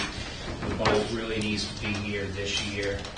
That will bring an additional expense, but we don't anticipate it is going to be a significant expense as far as the maintenance of it. It's going to be a brand new boat, but obviously the weatherization and place to dock it. But other than that, and the fuel, the fuel line didn't change.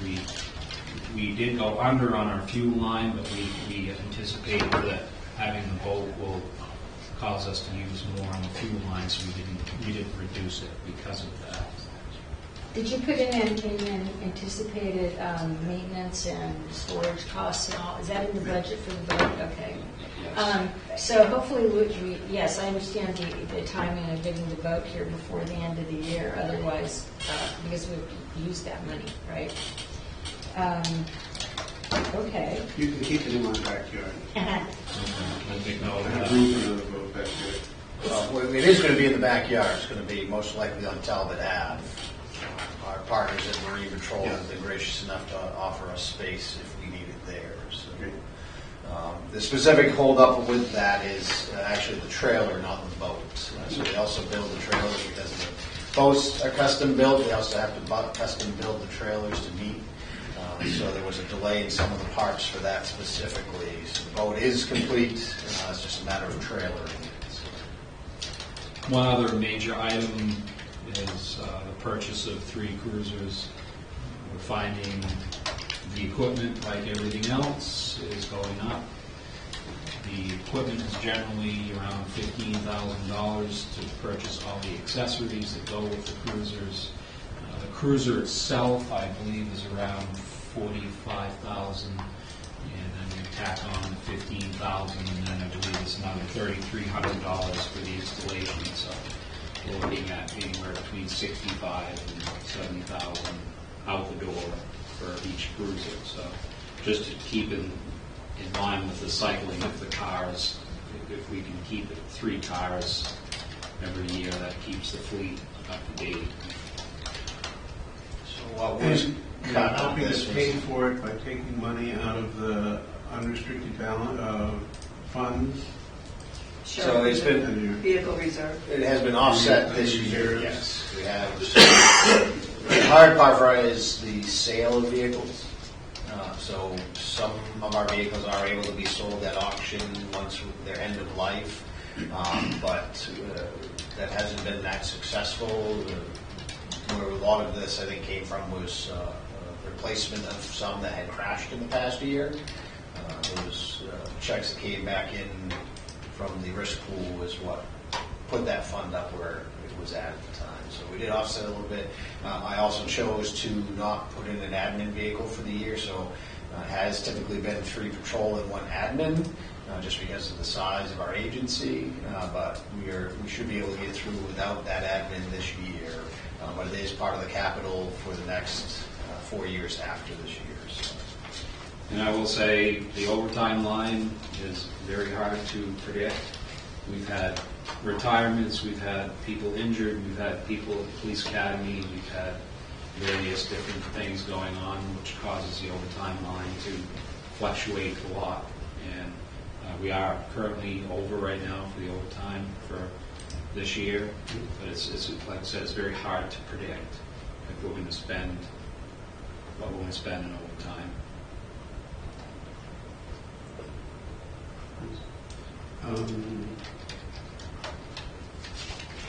The one other change is, and it probably doesn't make a big difference to the budget, it says the patrol supervisor replaces the patrol deputy. That's basically, we're not adding any additional staff, that's basically making one of the patrol positions a supervisor. Mainly, it's for the scheduling. We're looking at going through a different schedule potentially, and including that other supervisor will allow to have a sergeant or someone in supervisory capacity on every shift. So there won't be any shifts that are without a sergeant. So that's the reason for that change. Just a weird question. Is Lucy our newest, do we have a canine right now? We do not currently, so. Lucy, was Lucy who sounded, wasn't up to, a very sweet dog, but not. She was not able to accomplish the task of set and tracking that we need. Yes, there were other functions that she may have been good at, but that's not the draw for our county right now, and I didn't feel that asking you to fund that and a tracking dog was something we would want to do in this year's budget. It's something we can obviously talk about in the future, but tracking is what is our biggest demand from us is do we have tracking capabilities? I know that is a big demand item and service that. Yeah, I just wasn't sure. I thought Lucy was flunked out of sniffing school, but she was very cute. Anyway. As far as the staffing, we can talk more when we discuss the airport security, because that might play into some of the staffing issues that we have discussed. Part of it, we're going to try this schedule change, hopefully. I mean, we are still in collective bargaining. That does impact it because part of collective bargaining is how we can schedule people. So as that flushes out, we'll know more of these things. That is to be anticipated. That may not occur, maybe status quo, we'll see. But based off what we have talked about so far, I think that what will be coming will be a better fit, and then we'll need to try it to see exactly what additional staff will need in comparison. Yeah, I just want to say I really appreciate how close, to the bone you run the budget and still run very, effectively and providing safety and everything. But I down the road, I am a huge supporter of providing all the, departments with the staffing that they really need to really do the jobs without stretching everybody so thin. So I appreciate just what you're doing this year, but Well, it goes back to what you said. I mean, information and communication technologies is very important for our professions. And we're willing to waylay some of our ability to respond in order to make sure we're well supported.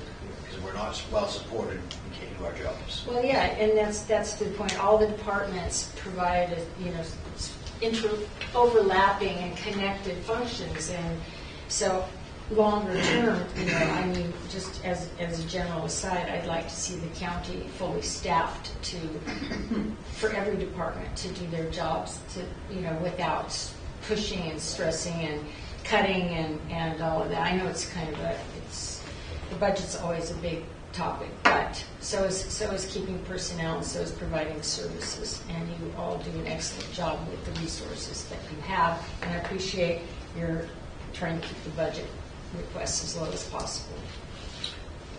There's just no more overall issue with state government. Always seems to be giving us additional mandates and things that we have to do, and we're not given the funding or the resources to provide those services. You've heard almost from every department here that the state is forcing more mandates on us. This yellow flag process is still in flex. We don't know where this is going to end up. The legislature is talking about it. But it's a real drain on resources. It really can, in fact, cases where people are tied up for almost a whole day, and it just takes the staff away from road calls, being on the road, and being more proactive. Yeah, to that point, I'm on the risk pool and the county association. All counties, all 16 of us have a representative from commissioners that talk about, and just yesterday we were talking about the state legislation and more unfunded mandates. Probate just talked about one, you're talking about one, and we're not even to corrections yet, and the unfunded mandates and other things that seem to keep, and I'm not trying to put it all on the state, but a lot of it is on the state because these mandates and these things come down and they're pushed onto the counties, where it's pushed onto all of our departments, and then it's pushed down to our constituents and our taxpayers. So it's this constant push down effect, and yet we have to provide the services, so where do we get the money? And so hence budgets go up, and anyway, it's just... I mentioned it last year, we lost the support of the Maine State Police. We don't have Maine State Police patrol knocks down. We've had them for 12 or 14 years, so we've lost another resource. So it's being thrown back on county government to provide that gap. Absolutely, and every county is suffering the same. We're all in the same situation. We're short. It's hard to get folks. It's fully staffed in a lot of the critical departments, and then the state mandates come down for every county that has a correction center or in law enforcement and everything. So it's an ongoing. I don't want to say battle, but conversation between the state and the county levels on how do we provide services and who's paying for them. Just a commentary. You done? I'm done. Thank you both very much. We could actually move on to airport and start with airport security. Sure. Okay. And they don't have to move. Jacob's been sitting there patiently, wondering why, if airport starts with the letter A, why not the first one, but So start with airport security. So again, broad brush from my perspective, just because you're looking at the entire budget.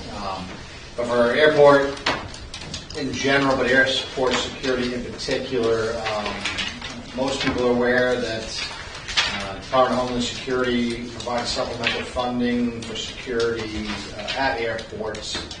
That was taken away in the spring, so we are likely to see a potential shortfall at the end of this budget itself, but that also is impacting next year's budget that we're proposing to you.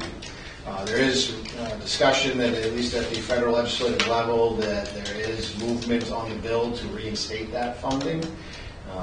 Where that is at and when that funding will be kicked in, we don't know. So we're anticipating that it will not be part of next year's budget. So what you see before you is without that revenue source included.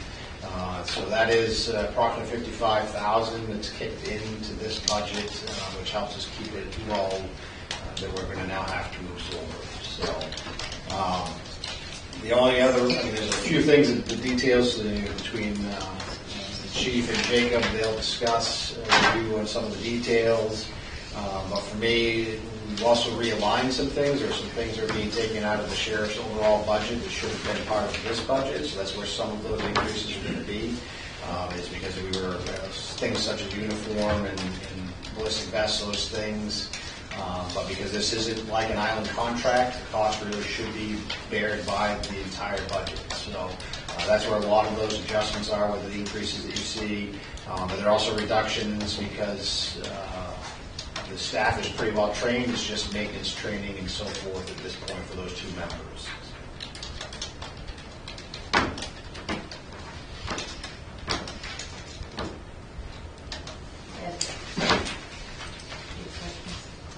Oh, not really. I mean, we're following along. The biggest problem, of course, is we've had reimbursement for a lot of this in the past. And the problem is that reimbursement, once again, like with so many other things, is going away. The nature of grants in general is that when, and EMA is a good example of this, is the grants like to improve your capacity. They like to buy capital things. They don't like to fund the ongoing costs of running the government or providing the service. And so this was a funding source for a while that, just by its nature is going to dry up because it is an ongoing cost. And if we're going to keep providing that service, the money's got to come from someplace. And unfortunately, it's not coming from grants, it's coming from the taxpayers. And so minimizing the effects of losing a grant like that is what they're working on.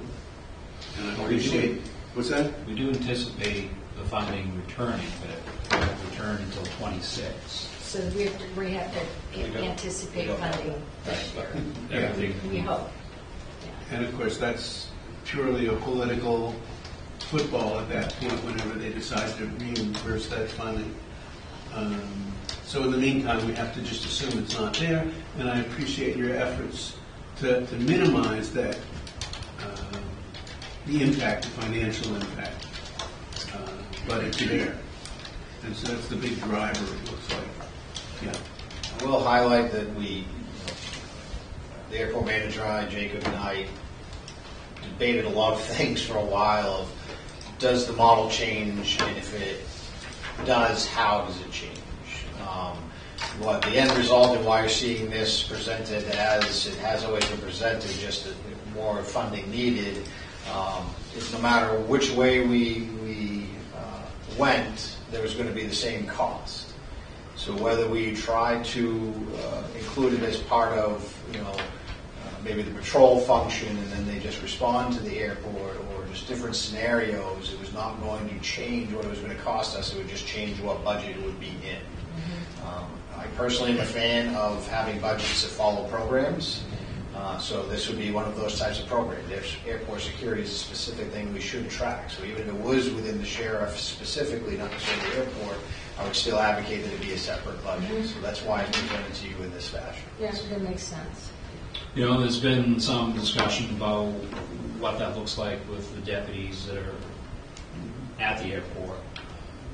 We continue to adhere to the federal regulations about having the checkpoint, security, what that looks like.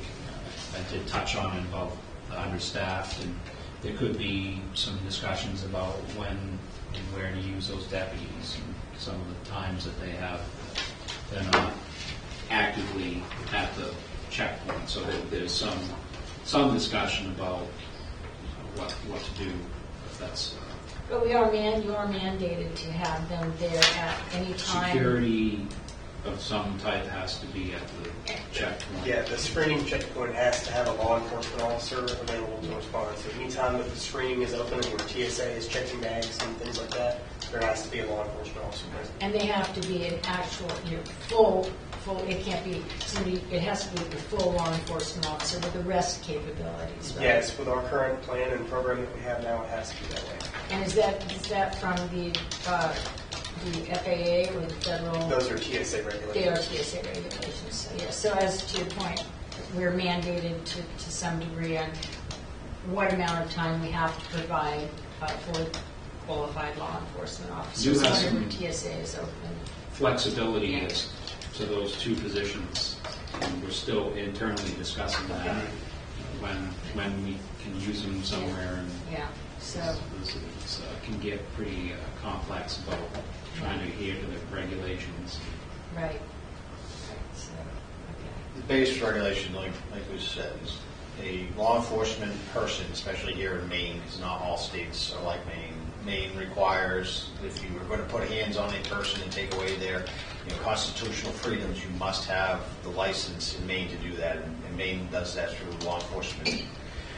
Some states don't. Some states allow security functions to have that same authority, but they've got to go through whatever that state process is to do that. But here in Maine, the only ones that have that authority are law enforcement officers. So there is some vague discussion about, yes, you could have security people there, but those security people would in turn just be calling law enforcement to come deal with the problem anyway. Mm-hmm.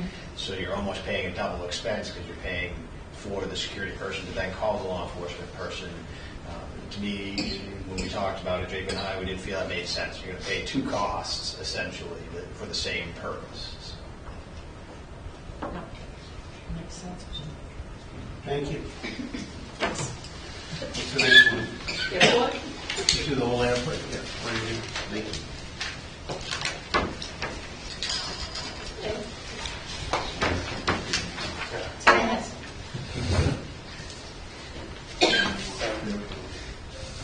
Some of the biggest impacts that we've had at the airport were obviously with the solar farm and that project going on. That project was expected to be completed at some point this year, earlier on, and there was revenue that we expected to get from that. Of course, now that project isn't completed yet. Work has begun on it again, but there is no revenue that we're projecting for 2024 at this time.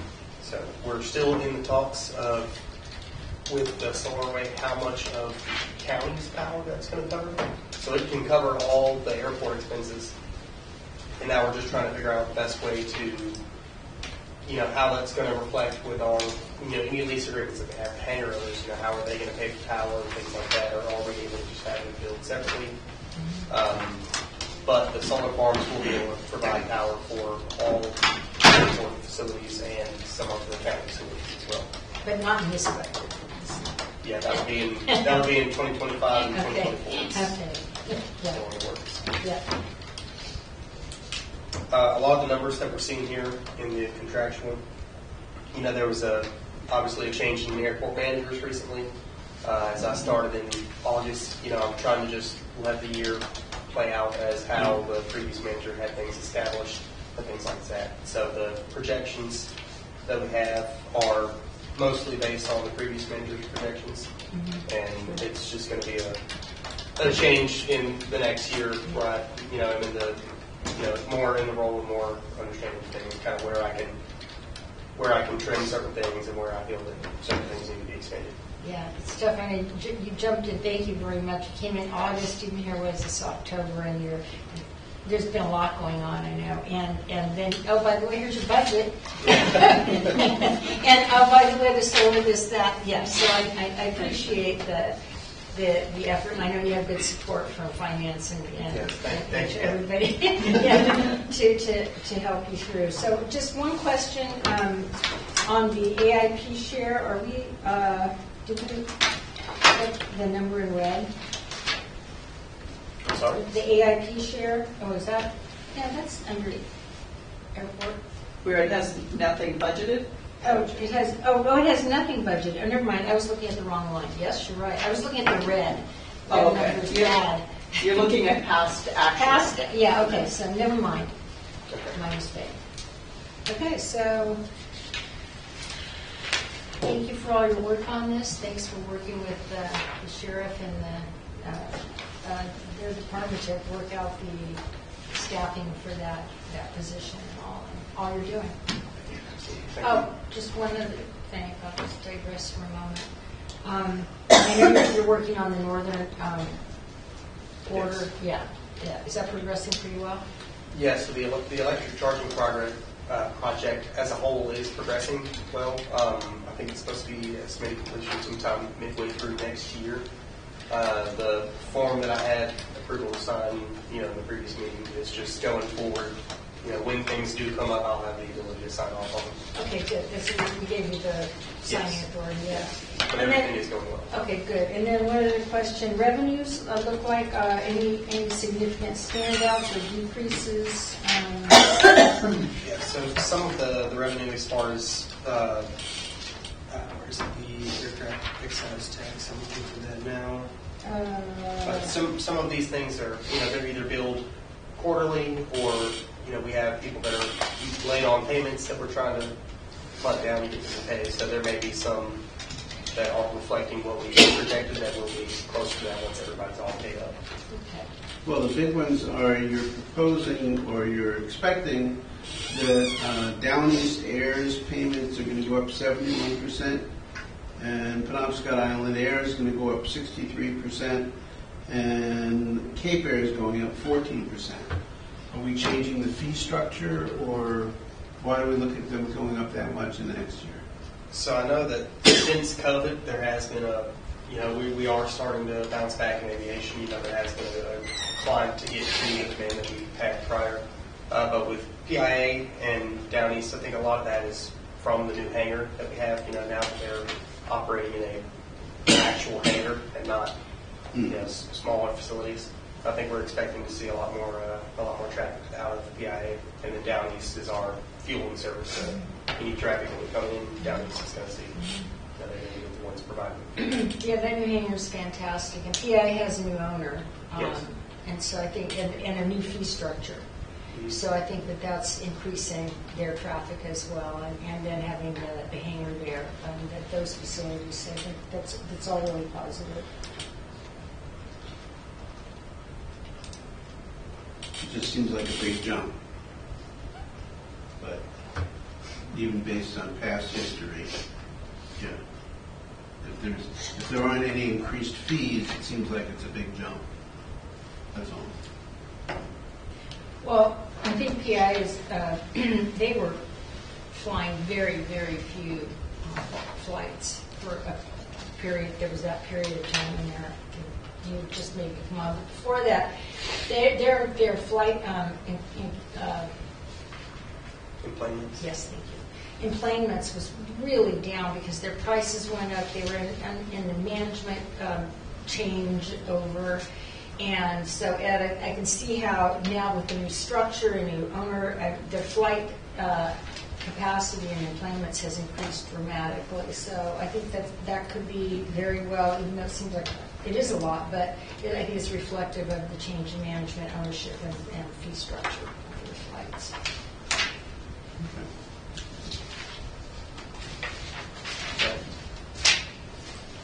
Thank you. Thank you. Appreciate your work, Jacob. Yes. Corrections?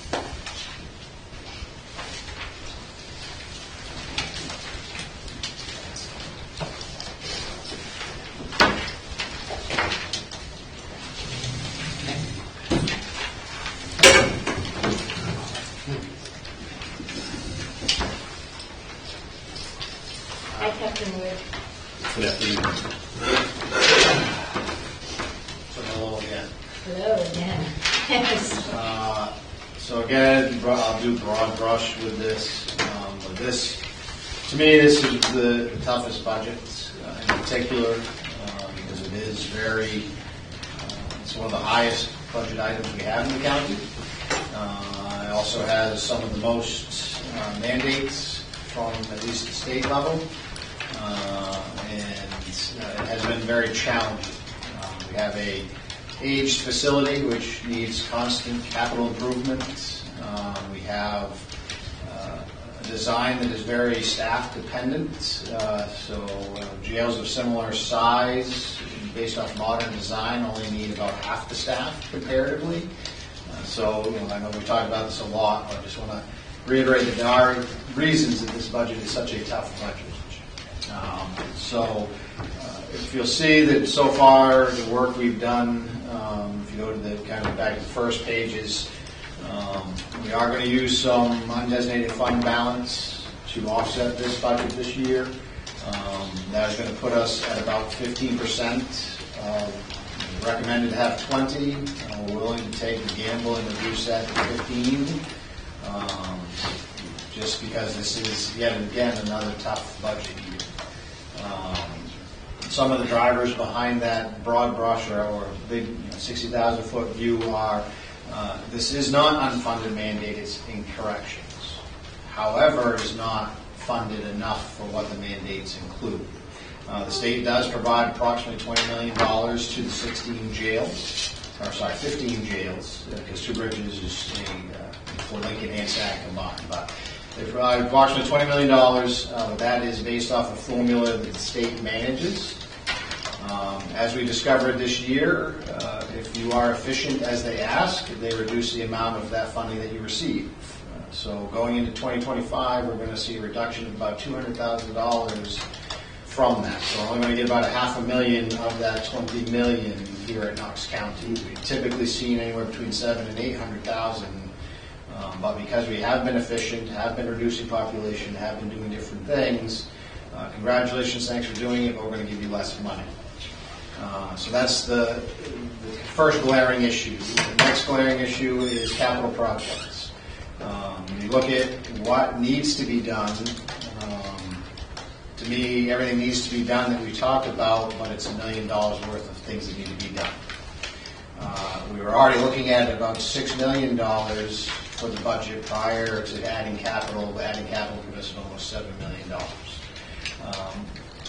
We have had some very tough discussions, and unfortunately some of these cans are going to have to get kicked down the road, or hopefully we can get some funding through other sources, either ARPA or there are a couple grant opportunities that we just realized are still sitting out there.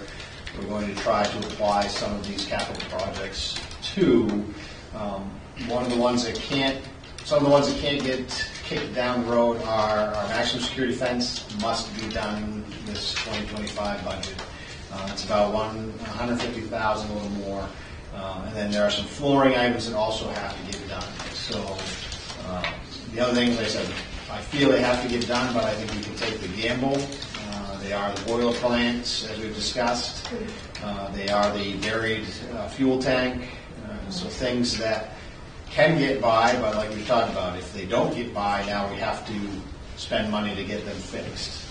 Hence why we have an undesignated fund balance, is to try to sit there and offset those. So in discussions with finance director, we felt that by reducing to 15% in that undesignated fund would still be able to cover any of those emergent needs that may come, and still give us kind of that cushion. If we go anything below that, we will not have that cushion as we would like.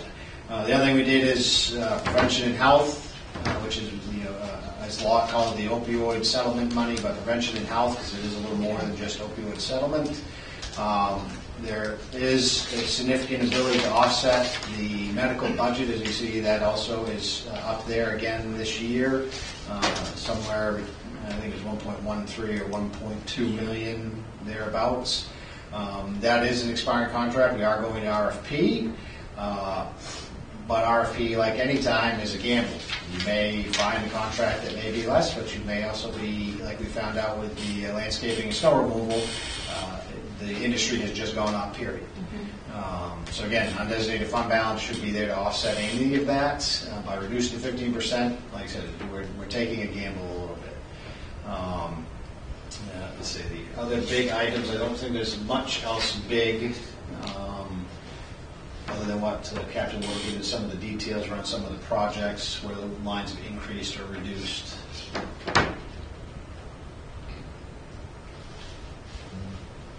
So of course, one of the biggest expense for us is the wages. Since the correctional facility has the majority of the employees, we do have 21 full-time employees, and if you add the 4 or 5 per diem employees, we have 45 employees that we're overseeing. We are having a small turnover of employees, which is expected in corrections, but it's manageable, and nowhere near what we were at a few years ago. So we're definitely in a lot better spot than we were in the past. So before I move on to wages, do you have any questions about that?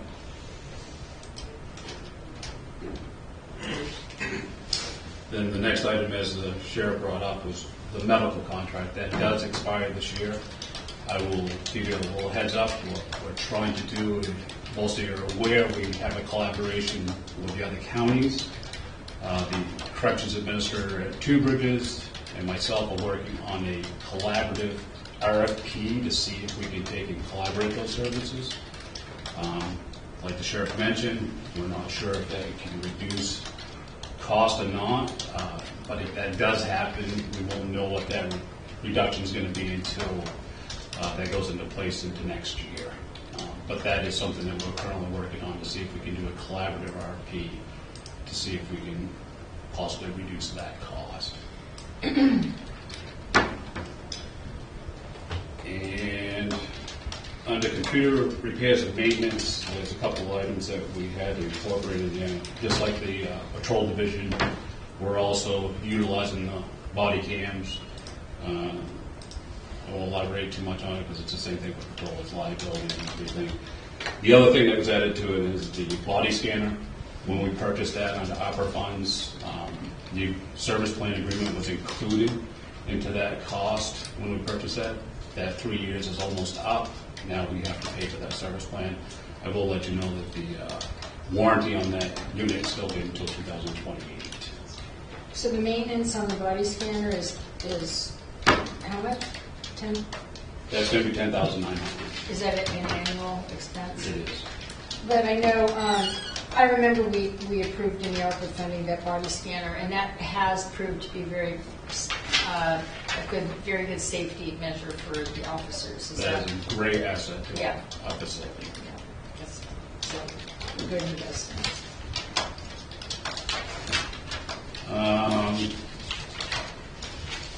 Because as you're aware, the snow removal, landscaping, the corrections facility has the largest part of the property, so we just got hit with that as far as the cost of that. And then the only other thing was the computers. We're in the same boat. We're doing a 5 or 6 computer rotation yearly to stay up and keep everything updated. Other than that, unless you have any questions, I think I most of the high spots.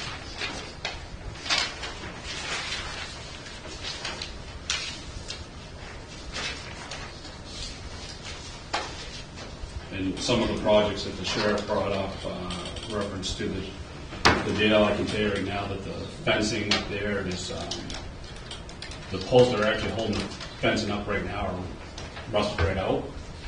The fence is just being held together by metal strapping, so that definitely needs to be replaced. And we've been lucky that DOC, when they did their inspection, they let that pass because we told them we were working on trying to get that replaced. So that's definitely a necessity. And the other thing is moving forward with the pneumatics and the minimum section. The reason that we want to move forward with that is right now there are thermostat controls in that section that the inmates can adjust, and throw them out of whack all the time, puts more demand on the system. Getting rid of those will actually allow us to electronically run that, and the inmates will not have accessibility to that. So we'll be able to manage that a lot easier. And both of those are on the capital improvement plan, separate from the corrections, which may be fundable by ARPA funds if we have some. That is correct. Great, thank you. It's, as always, it's a lovely budget. It wasn't so much. You know, sort of following on what Commissioner Coleman said, is we know every single department could use more money. There's not more people, more equipment, more whatever. We just don't have it. I'll make the observation that when towns don't go up every year, oftentimes it's because they have other revenue streams that we don't have access to. The state gives money back to the towns, you know, a redistribution based on other formulas that they have in income taxes and in property taxes and in all kinds of other things that the state gives to the towns. We don't get any of that. So our reimbursement is really almost 100% in terms of property tax. And unfortunately, it is directly property tax that we have to ask the taxpayers for. And just keeping up with inflation means that we're going to go up 3 or 4%. And so anything over that is where that extra money comes from. And we have to be very careful where that comes from or how we spend it. Even though we know you guys deserve more, but it's just not there. Well, adding on to that, even so, you know, the variety of services that we provide to all the towns and municipalities, it reflected in the property tax bills. I can just speak for Rockport. You know, my top property tax bill, the percentage that goes to the county for all the services, you know, that we provide is around 7%. You know, and then there's like 30 some odd % that goes to the town, and then the rest goes to the school budget. And I'm not attacking anybody's budgets. I'm just saying that percentage-wise, you know, we get hard hit every year on our budget, and why aren't we cutting more out of it, and why aren't we doing this, and why aren't we doing that? Well, in fact, we are keeping our budget down, given the services that our constituents want and demand.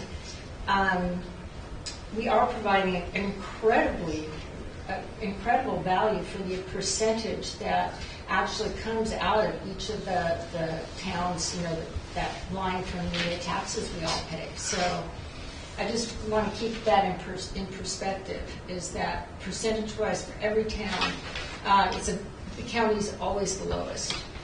And yet I'd like to just be able to share more with our constituents and towns when they question why is our budget so high. Well, I'd like to just, you know, talk about the services that we are providing collectively, you know, from probate to deeds to finance to EMA, the communications, the sheriff's department, you know, finance, all this in corrections, all the services that we collectively provide. It's a very good value, even if the budget does go up, and invariably it's going to go up some. So I appreciate you keeping it as low as we can, but budget increases are a fact of life, and I think you all are managing them very responsibly and effectively as we can.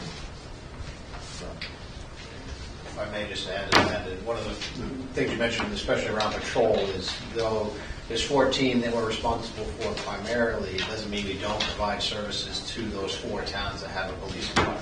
Thank you for doing that. We do back up, we do take complaints that they feel are conflicts. I mean, there are other items that we do in those towns when their agencies just can't do it for them.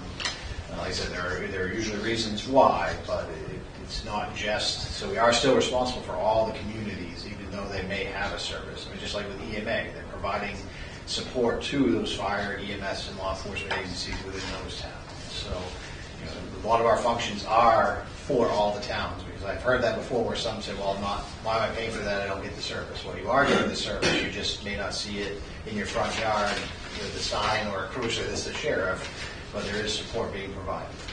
And you're always there when support is asked for. And so I think just circling back to that, thank you for bringing that up as we go into the budget and start talking to the budget committee members and questions come up. That's a really good point to point out, because 4 towns do have their own police force, but I read the paper all the time. And I see Knox County Sheriff's Assist, this and that, all the time in the articles. And we have 4 fine in-town police forces, but it's really nice to be able to have the support of the Knox County Sheriff's Department when needed. So thanks for bringing that up. Thank you. Last up is communications.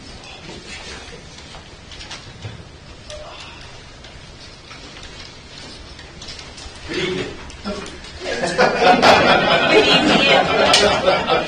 We're there. And this is just the fast version. Yeah.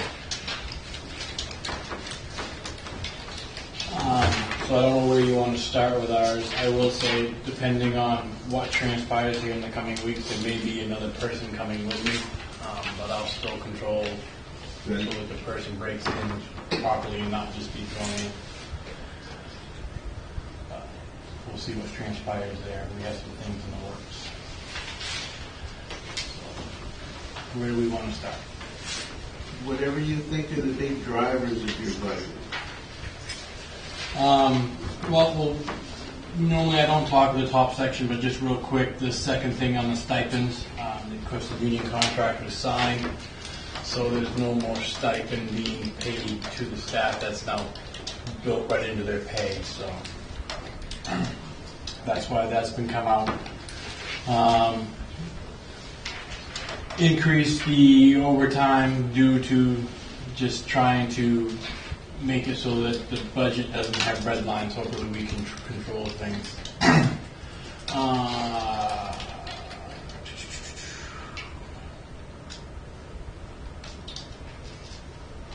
Let's see.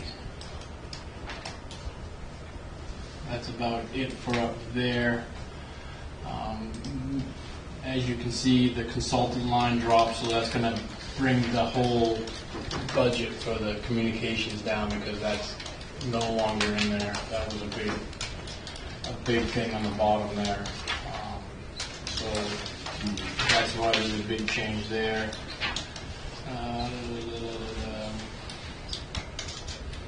Basically everything else is just the way of the world and increasing things. One of our tower sites every year goes up 5%, so that line item is going to go up at least 5% every year, because we lease our towers.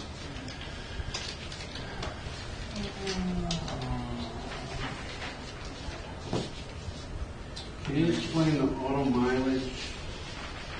Yeah, the auto mileage is because of the policy now in place of if we have anybody outside the 45-mile radius of the county. And I did kind of draw up a little map of that. I kind of took the center of Rockland and then just drew a circle out. And that ranges, you could have somebody come in from the Waterville, Brunswick, that's your 45-mile radius. So we have to anticipate maybe people are traveling to work. So, but this isn't like when we talk about auto mileage, somebody driving to a convention someplace. And that's included. That's in the same line. But for the most part, this is just paying for people to come. That would be the biggest expense is to pay if we get employees that happen to be outside that 45-mile radius. Yeah, we had agreed to that some time ago, correct? And because it's really hard to attract maybe locally, plus the cost of living, et cetera, et cetera. Correct. So that was a further incentive to have a wider pool to draw from. So like I said, that 45-mile, that's the 45-mile radius. Is it kind of a little bit south of Brunswick, a little bit north of Waterville, and just short of Ellsworth if you circle around that way through your circle. But that's why that is that way. The other big one I like here is up 47%, even though it's only, $50. Pest control. I saw that. How Yeah, many that's- guests do you have? Well, that's at one tower site. They go 3 times a year. I was like, maybe they don't want to go there. Three times a year they visit the Coggins Hill Tower site. Okay.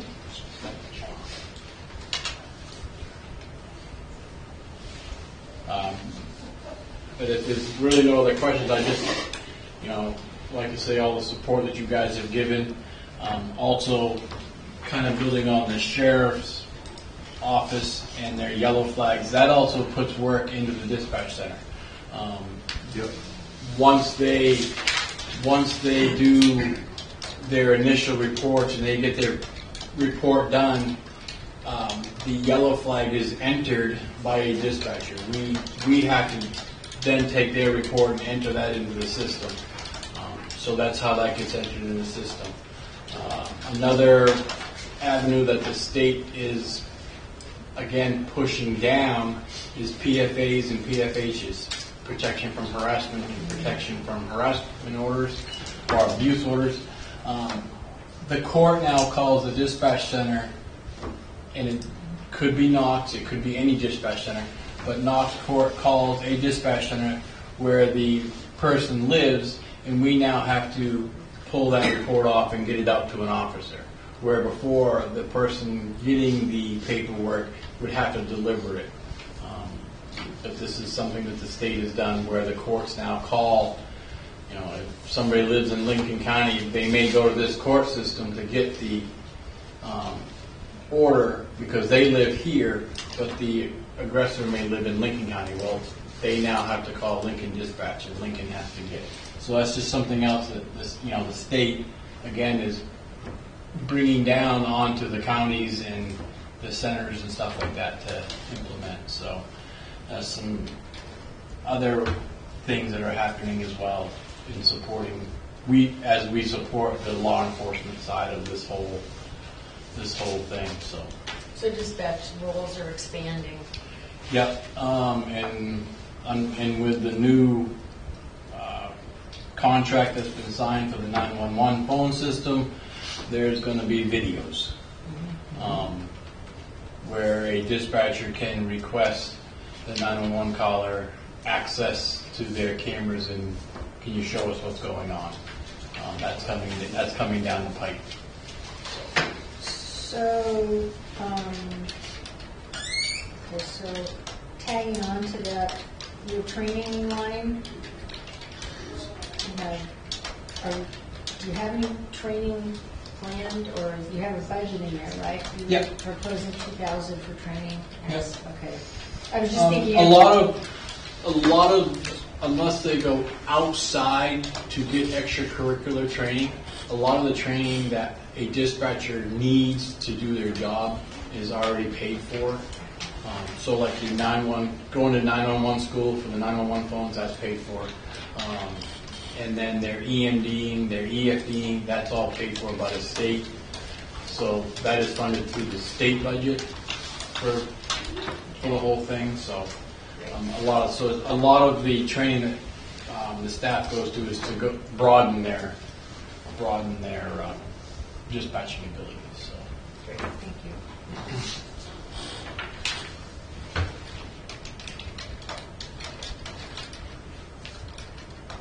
The thing that stands out the most in this budget, of course, is the wages.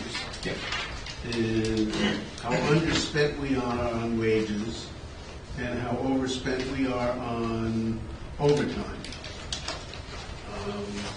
And that's because we don't have enough employees. Correct. And it's not that we don't want to give you more employees, it's just that they're not out there. Right. And that's going to be an ongoing problem that we're going to see. And hopefully over the course of the next year, you and HR and our new director will be able to find ways to address that, because it makes it a lot easier to budget when you know how many employees you have and they're working a regular 40, 45-hour week, rather than getting overtime people. So, yeah, but that's going to be a big one right there. And thank you. Thank you. Thank you. One thing that I should have mentioned when we was giving you the recap is new in 25 is the paid Family Medical Leave Act, speaking of mandates. That has a $44,000 impact now. I see it in everybody's. Yeah. We still have finance here. We do. And thank you for sacrificing yourself so that you can be at the very end. I don't know if Bob would agree as I put him last, but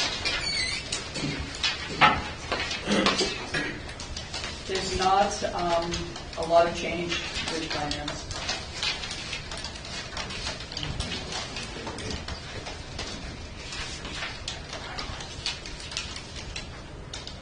We have had to push off the time and attendance, which we had planned on implementing in 25 into 26, because we needed to also implement the HR software, and we couldn't start that as early as we had hoped. So we won't see a financial impact for the time and attendance until 26.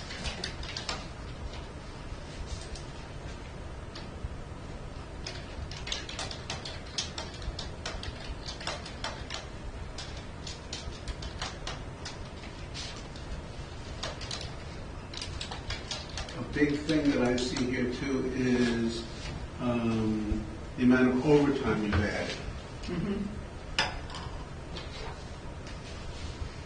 Is that based on the fact that you guys are all overworked and you don't get paid enough? Well, not getting paid enough is separate from being overworked. Oh. Two separate issues. I foresee that there will still be a lot of hours until the CA is on board and up to speed. Yeah. So there's overtime for myself, and there's also overtime mostly for the deputy to pick up the stuff that I need to funnel her way because of things that are shifting my way. I think I also said this last year that I expected overtime. It's just we're in an unusual time. So hopefully we will get to a normal work environment when we have a CA and the CA is up and educated. And so this is basically to make up for the fact that by having no administrator, department heads like you were working longer hours. Yes. Yes. Understandable, I just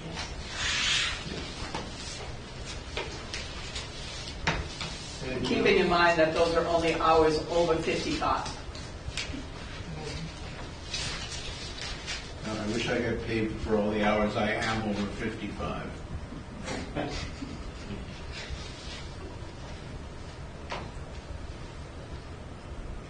So anything between 40 and 55 is just Or that kind of 55. Oh, yeah. Yeah. Yes. I mean, that's a pretty normal, Yeah. but that's not going to probably decrease Yeah. when we get someone on board. It's the excessive that needs to ease off. And that's something else we need to address. Yes. Yeah. Thank you, Joe. Again. There's Paul stepping in again. Lots of things to address. And then, what else did I see? We have misplaced it. Oh, there it is. Debt service. This page. Is that? Planning and economic development. Oh, planning and economic development. Aren't those all, these are all the requests that, right, Knox, soil, and those are all, And it looks like the first request line is from the organizations themselves, Yes. and then it's if we flat fund it, is that other line. Yep.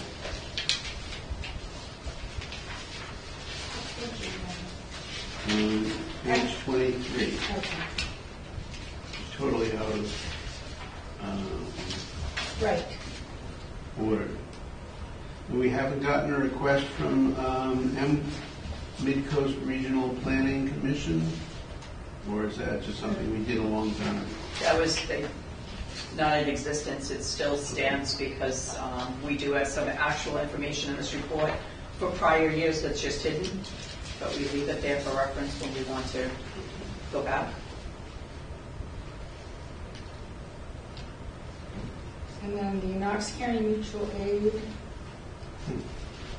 they're requesting 23, and is the, I need to update that now. That's what I was thinking, that they were requesting, and then we had them clarify because their request was not clearly defined, so I need to fix that. No, they're asking for $5,825. they are. Really, that's all? I know, that's what I was asking. That seems like a small amount for what they're doing. Well, hopefully, as we work through the budget, they will come in and we can talk to them.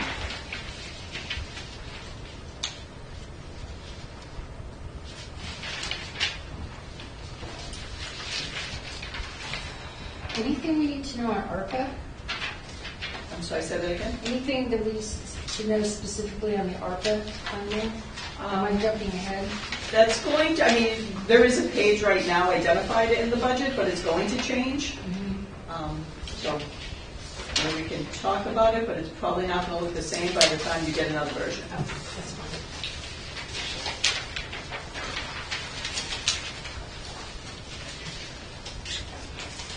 Anything else, Ed? Well, these papers don't have the capital requests. No, the capital was a separate attachment in the email that went out. Right. But we don't have that in there printed out.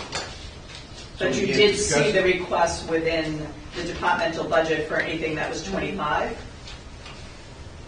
Yeah. Anything else? What's next? Oh, next is process, right? You have all of this stuff. There is a sheet here with the schedule of what the next meetings are. The first meeting is October 31st. And I am We have to hoping, wear, I'm we have sorry, to dress up. I prefer you don't. Yes. I mean, we're not scary enough just the way we are. That first meeting, I'm also hoping that we can bring back forward Knox Clinic to gain approval for the change in scope, change in location for the ALPA funds. So the ALPA funds request would stay the same, it's just it needs to get reapproved and we need to get a new contract in place. I would hope we would have the reassignment of what the ALPA balance is available for vote and approval at that meeting so that we can move forward to get what necessary documents, purchases in place before the end of the year. Okay, yeah, great. That's Thank not on the schedule, but hoping it will be. Thank you for all the work on that. I know that's above and beyond too, and thank you for that. I'm glad Knox Clinic is reaching out, because I know they've had a lot of changes, so that's, yes, so thank you for that too. So that means our next public meeting is, even though there's going to be a lot of work behind the scenes, this is going to be October 31st. That's a 5 o'clock meeting with the budget committee. Yes. Anything else? Anybody have anything else I want to bring forward? If not, I will entertain a motion to have one, Second. Adjourn. adjourn. Second. Thank you all. Appreciate it.